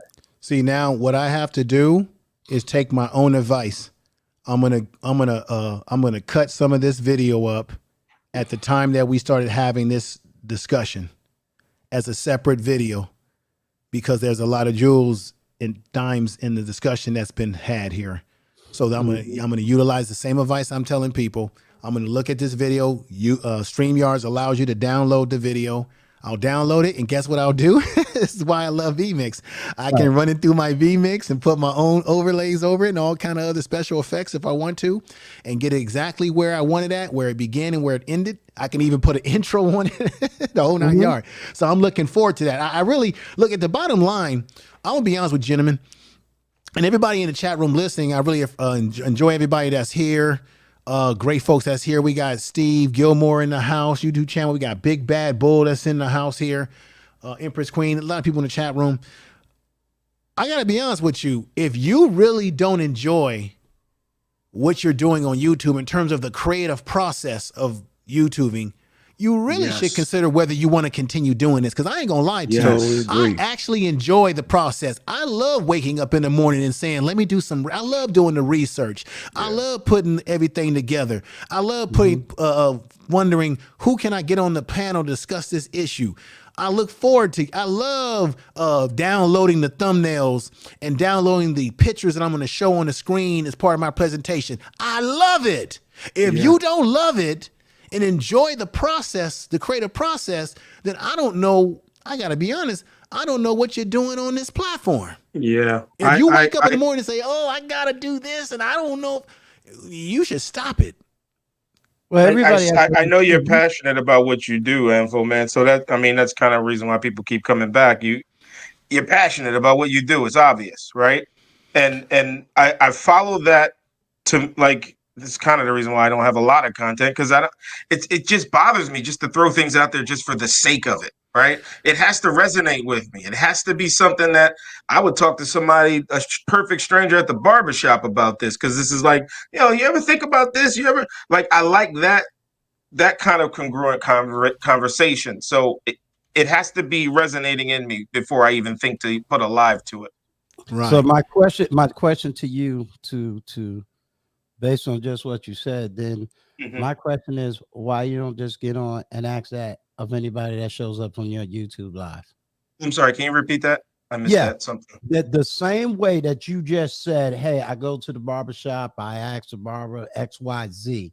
My question to you would be, why you just don't do that on your YouTube live? Wow. I do. So the way my structure is, I usually open up because the way I think is a little weird sometimes. So I use PowerPoint slides to break down where my thought process is. I open up with definitions so we know exactly where we're starting. Is anybody coming in with something different than that? Understand when you come in, this is the structure. So then I'll throw a question out, and I immediately let like the people that know me, they hit the link, and it's chit chat for the most part, but it's structured, right? Yeah. I'm sorry. And there go your program. There you go, brother. Yeah. See, like, do you mind if I use another YouTuber? I have no problem, brother. Okay. there's two brothers, as a matter of fact. One is named Roger Report. The other one is named Mr. Palmer. They both do YouTube 5 days. I'm familiar with them. Yeah, they both do YouTube 5 days a week. Two brothers. They're in the same. Okay, it's a weird statement. They're in the same sector, but they topically talk about two totally different things. I'll even throw in a Red Supreme TV. Okay, familiar with him. Young brothers. They basically in the same area. When I'm saying same area, I'm talking about their genre of audience. I'm not talking about manosphere, this sphere, that sphere. I'm talking about their genre of audience. If I use the Rogers Report as an example, that's what he does every day. He's going to come out with a totally different topic. He's going to give his, 15, 20-minute monologue on the topic. He's going to come out with his ideals, his thoughts, and then he drops the link and allows people to come up. And he tries to keep it at 3 hours. And then if it goes over 3 hours, he'll usually, say whatever you got to say. Yeah. Same thing with Mr. Palmer. Mr. Palmer is another great YouTuber. He's going to talk about, court cases dealing with, child support. He's my famous YouTuber, Baby Mama Terrorist. That's his famous line. So what is he going to do? He's going to get some news articles. He's going to get something, and every day he's going to speak about that particular subject. What's going on over here? What's going on over here? And then now a lot of times he may not have where he's dropping the link, but there are times where he will drop the link based on things that he talks about. Red Supreme, he's another one who will every morning, what I'm saying? Now, when he talks about 7 o'clock, guess what his 7 o'clock is? California, 7 a.m. So he's up early in the morning. You see what I'm saying? By the time I get him, it's like 9 o'clock. You know what I'm saying? Right. I'm on the East Coast. So he gets up, and what does he do? He's doing the same thing. He's going to get up. He's going to say, hey, gentlemen, here's my conversation. Here's my topic. He's going to go through it. And a lot of times he's not even showing stuff on the screen. Sometimes he'll just have, some video, but you're hearing the audio of that video, and he speaks on the topic, and he stays for as long as he needs to stay to get that information out, and he moves on with his day. So I'm using these three gentlemen because they're different in the sense of topics. However, their style is still the same. So it's like, for what I'm saying for you, it's like wake up in the morning and maybe today you want to talk about why it's freaking raining all day. It may sound silly, but you're dealing with 1.5 billion people in the world. So you don't have to be stuck to one. Somebody's going to get up and listen about why it's raining all day. Right. Now, so with Tori, Tori may say, man, I ain't listening to that. I may say, well, I ain't getting up to listen to that, but somebody's going to get up to listen to that. I might listen to it. So everybody is not going to listen to Uncle Stu. I can't cry if I got 100 people listening to me on a live, and then somebody else got 1,000 people listening on their live. Well, I ain't been out for 5, 6, 7, 8 years. So I don't expect to draw in that kind of audience, but at least the audience I have, they're giving me interaction. They're going to give me comments. Right. I kind of came through my early stomping grounds. I guess I've only been doing YouTube maybe close to a year, maybe. But I kind of came through the ranks of the Umar sector. So I had to sift through some things. And what I learned was I was looking for something that at the time I didn't know existed. So I created it, that conversation outside of all the, he's a horrible black man, blah, blah, blah. There's a time and space for that stuff. And then along that way, I found Info Man. I was like, oh, wow, that's a deviation from the everyday stuff I was seeing. And it was like, but I enjoy that. So I latched on to that. Then I started finding people along the way. And I mean, I only have like 230 subscribers, but that's good in my world because, again, like I'm not necessarily trying to chase a crowd. I'm really trying to bring people into what I'm trying to bring to the table. Right. I don't know if that's the wrong approach, but to me, that feels a lot better to say, hey, I would love to rock with people that want to have this conversation. And I don't necessarily want to chase. I want the conversation to be whatever it's going to be. Yes. But I don't really care about the numbers right now. You know, I don't care if it's 5 in the chat. I don't care. If somebody's talking, we're conversing, and that's the point. So maybe if I get more subs, I'll probably change my mind. But you know, right now that's what it is. I think you're fine. Every one of us got into this different. Now I came through, you know, when I first got motivated, it was a brother by the name of Tough Love, and he had said something. So 1 week later, you know, if I had to say who is the real big YouTuber right now today, that would be the lead attorney. You know, so I came in more through the lead attorney because he was the one that says, you know, we need men over 40 and yada, yada, yada, and blah, blah, blah. So I came in through the lead attorney, but I mean, I had to still put work in, you know what I'm saying? I still had to have those conversations. There are conversations that I was having with 200 and 300 subs that now my wife is like, you got to resurrect those conversations now that you have a larger platform, because I was hitting heavy subjects. You know, Tori was on my platform when I did a subject called, you know, I love Jesus, but I can't stand the church. I wasn't monetized. You know what I'm saying? And that was one of my first big conversations. You see what I'm saying? So now I got to go back to that topic again. But this time I'm coming back because I'm over 2K now. But I'm only at 2K because I had to take off took off a couple weeks when my son passed. I took off literally a whole month when my dad passed. You know what I'm saying? So I really wasn't active on YouTube, you know, after my dad passed. Then when I finally decided to get, you know, was like, okay, bet I'm ready to get back on, I got personally sick. So I had to take off another week. So for me, my channel's not growing because I haven't been there. Now I am back active. You know, I am healthy, you know, so it's like, okay, now I can get back out here and start dealing with these subjects and these topics. Now, certain subjects done went and left. I can't talk about what happened 2 weeks ago. People don't care about that.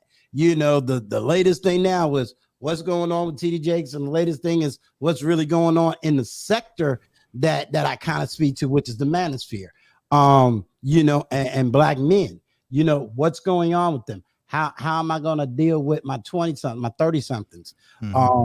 So, and I'm not one that you're going to come and it's like, oh, Uncle Stu is just killing these women and he's doing this. And no, I'm having an intellectual conversation. You know, even when I do interviews, I'm not here to be talking points. I'm here to give you a straight interview. Who are you? What are you about? What you trying to do? Where you trying to go? You know, and then I'm able to interject my wisdom, and the key word is wisdom, into what your life is. So it's not necessarily I'm listening to bash you. You know, it might be, okay, you're here. All right, that method ain't gonna work. Not because I'm older and smart, it's because I tried that ain't gonna work. Not because I failed, too many other men failed doing it that way. If that makes sense. You see what I'm saying? So just you having the conversation is what it takes, and you'll be surprised who's listening. And that's the key word for you. You might be at 200, but if you feel like you want to go into a deep dive subject, go into a deep dive subject. You don't know who's listening. I'm gonna tell you right now, I am more surprised when I jump into a chat, not necessarily a platform, but if I jump into a chat, all of a sudden it might be 5 people that will recognize my name in the chat, and then you don't know if the host even knows who you are. So you don't know who may know you, although it doesn't show up on your page. You see what I'm saying? Like, I get you. But always, I didn't talk with Tori from the Bible standpoint and the preacher. You see what I'm saying? But Tori also switched his page, so he's now Tori the Brains Game. So I may not always be over there because I may not do the Brains Game. But if I needed someone to give me some, you know, come on the platform and speak about Jesus or the Bible or something, I know who to contact. I have another channel for that. Well, look, gentlemen, let me just do this here because I'm about to end the show. But don't be a stranger. This was great conversation. I think people in the chat room have been enjoying the conversation. They're getting value from this. You've made some incredible points today, Uncle Stu. Identity with Hell has made incredible points. Tori, Brains Game, I got to get used to that. You make some great points. Yeah. So we'll definitely have to have you all come back over for another discussion. Once again, on Saturdays, I'll go live on this channel.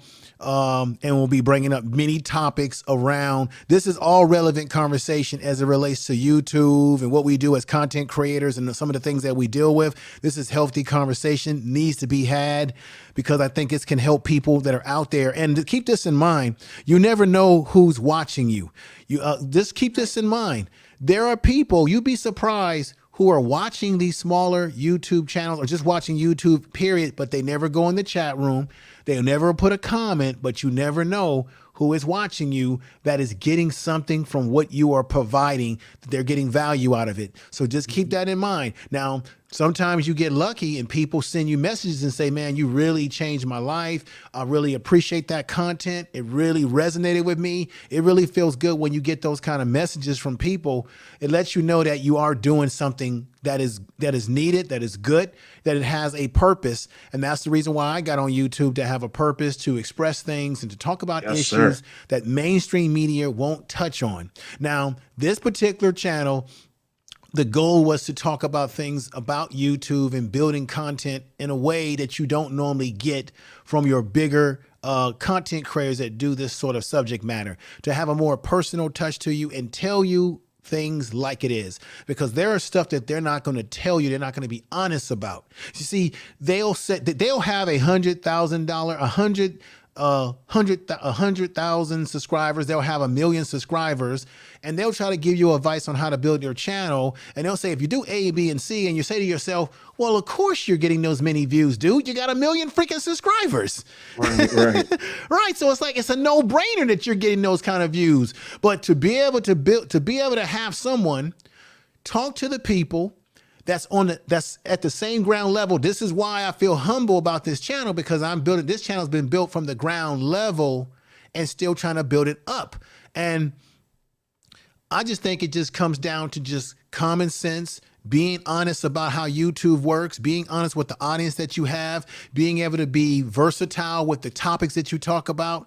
Just being honest. People are going to gravitate towards you if you're a genuine person versus a phony make-believe person. So, gentlemen, I want to give you all a clap here. Thank you for being here. And let's go over to Identity with Hell. Let everybody know where they can find your channel, brother. Sure. I appreciate you actually bringing me up. But every time I come up, man, you're ending the show. I'm like, damn it, I keep doing this to this Because you come up when I'm already been on for a while, and I got but it's okay, man. Let everybody know where they can find you. Yeah, so Identity Withheld, YouTube channel, Identity Withheld. I'm working on some other social media platforms to kind of link it all together. I'm a mixed bag. I wanted to have the conversations, not wanted, I did.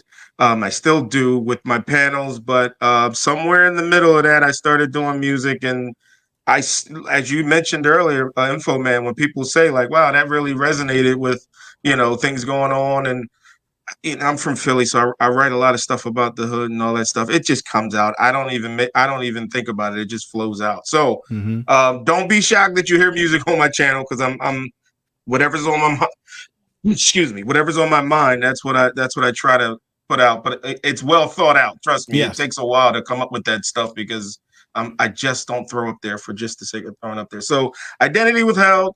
Actually, I'll put my this is what you look for. Look for WP on the mouthpiece. That's where the original came from. But so yeah, check me out. I'll see you on my next live. I'm actually working on something that's it's not, well, I guess I got to preface this, Uncle Stu, because I know you were talking about having conversations about the church and all that other stuff. I invite those conversations, but I also invite different perspectives. I don't mind someone who believes versus someone who doesn't on my panel.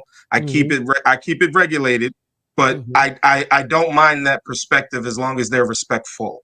Okay. So yeah, so if people think that I'm leaning one way or the other. I'm more of just a free thinker personally. I'm just, just asking questions as I go. I'm still learning this life, this thing we call Cool. life. So I Cool. appreciate the Cool. time, gentlemen. Appreciate the info. All right, brother. Have a good night, everybody. Have a good night.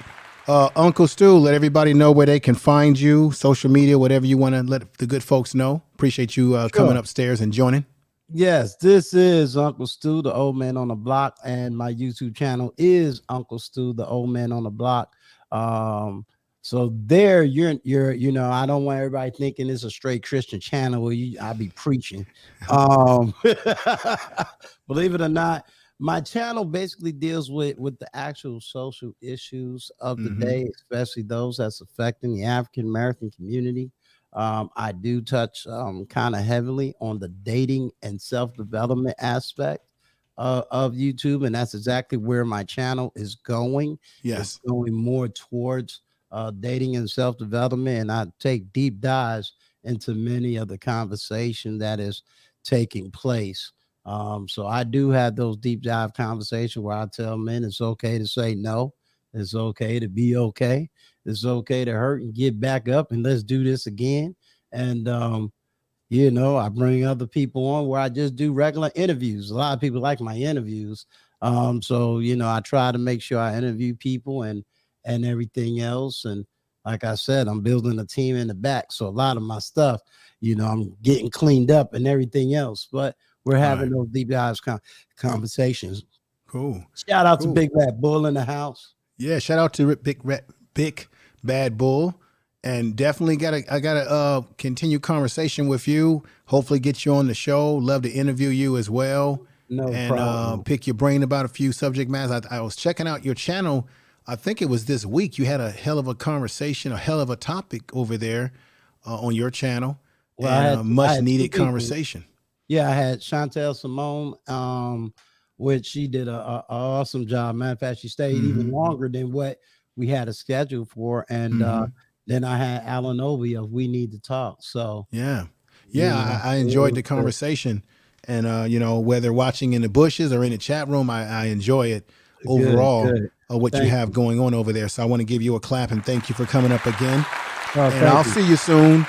I know that you sometimes go over to Sir Hales, and I know sometimes you hang out over in Black Men Unfiltered. So I'll definitely see you very soon, brother. So you take care of yourself. All right, now I appreciate you. All right, thank you. Thank you again. All right, now, so I speak to you later.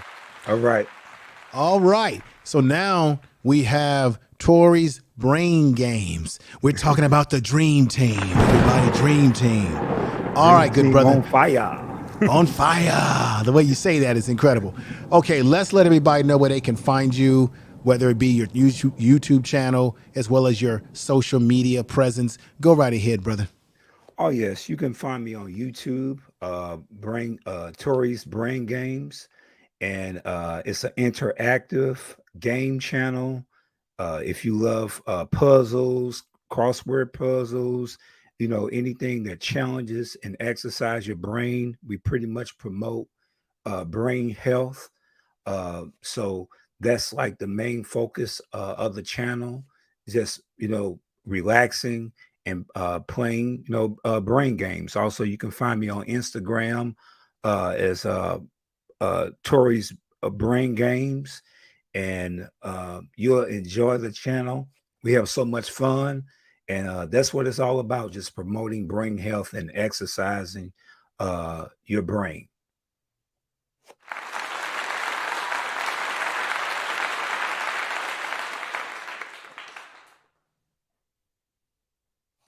You're on mute. I muted myself on purpose. I didn't want any noise to come in. We'll figure out. I'll be in contact with you. We'll figure out a date to have a game night or game day over on my channel so people can see exactly. I want my audience to see exactly what it is that you do on your channel, because I think that once people see exactly how you go about doing things you do in your channel, I think that's really going to really cause a lot of people to come over there. Because when people can see things, how people are. Some people need to see things visually. They need to participate in it, and it excites them, and they say, "Wow, I want more of this." So we'll set a date. I'll get in contact with you. I'm on IG as well, and we'll try to set up a date to make that happen sooner than later.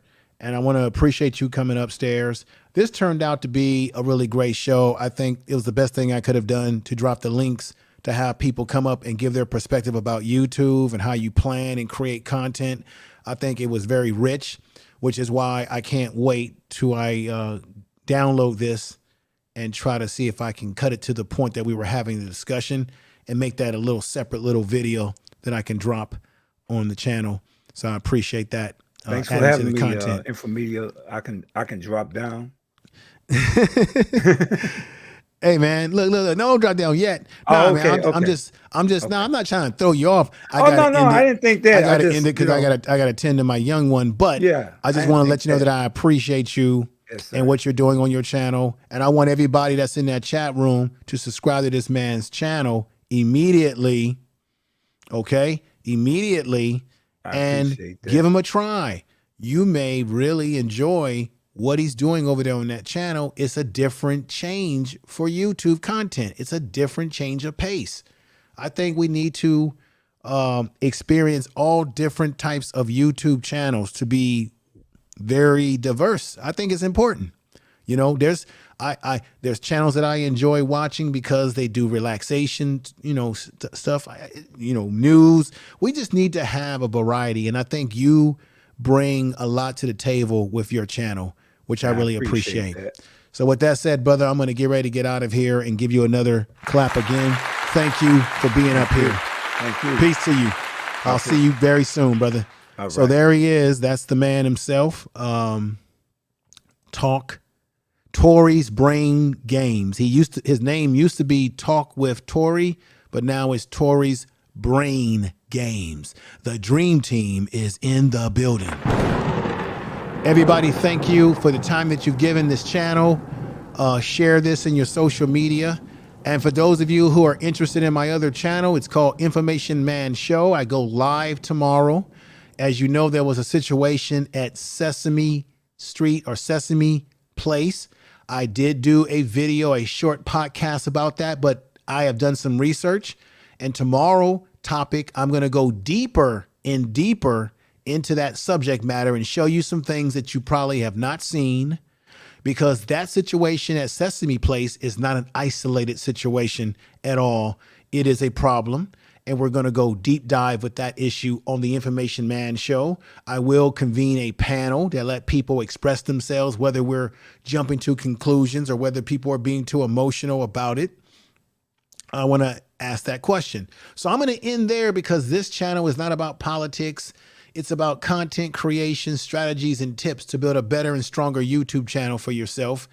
But I just want to give you a little intro. Tomorrow we'll be live between 5:30 Eastern time and 4:30 Central time, around 2:30 or so time, Western time. I'll try my best to go on live on time. I know sometimes I can drag a little late when things are happening behind the scenes that I have to deal with. But come on over and check it out. I will make attempts to drop more videos from this channel, short little videos during the week. I'm going to drop another one. And I want to thank everybody that was on the panel, everybody in the chat room. You all matter. You all matter. You make this channel go. And I'm very humble to be live today. And this is the first time I've gone live on this channel in a while. Most of the videos the last couple of weeks have been premiere videos. Sometimes some videos are going to be premiere videos and some are going to be live like this. But I think this was a good one to go live like this. A lot of people came over and I really appreciate your support. So with that said, everybody, you take care of yourself. I'm going to get ready to get on out of here and do what I got to do. Enjoy the rest of your weekend. Enjoy the rest of your weekend. Peace. You are listening to Information Man. Please make Peace, sure everybody. to Thank you. subscribe to his channel.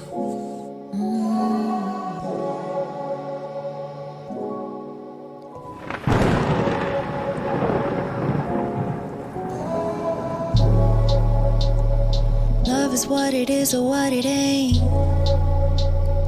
Whatever it is, it got me thinking about the past and the future with you. what we might or might not end up doing. Take you to the grave, you know your secrets are safe with me. Call me anytime, you know I'll answer on the first We all ring. need time. I ain't ashamed to admit I love you more than you love me. And man, fuck it, what's love anyways? It's a solid thing, yeah. Take you to the grave, you know your secrets are safe with me.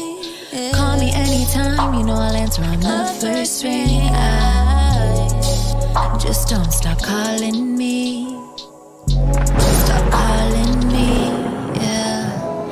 I cannot pretend like I want this to end. Heart over my head for love, I do it all again. Hold up, wait, but what's love anyways? If we mess up, then that's okay.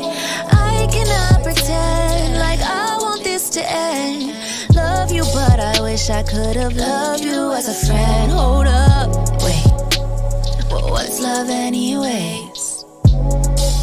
If we mess up, then that's okay. Tell the truth. Promises, yeah, broken promises.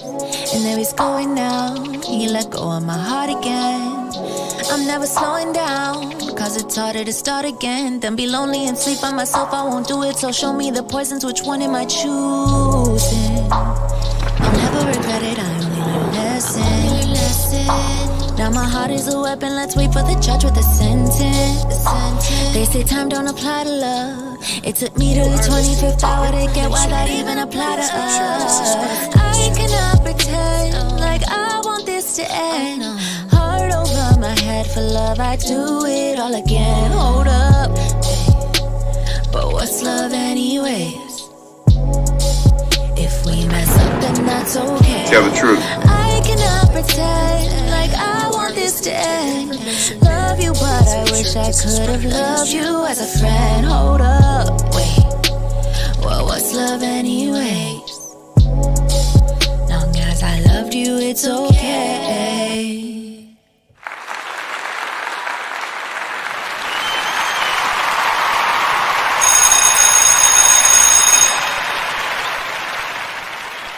Tell the truth. You are listening to Information Man. Please make sure to subscribe to his channel.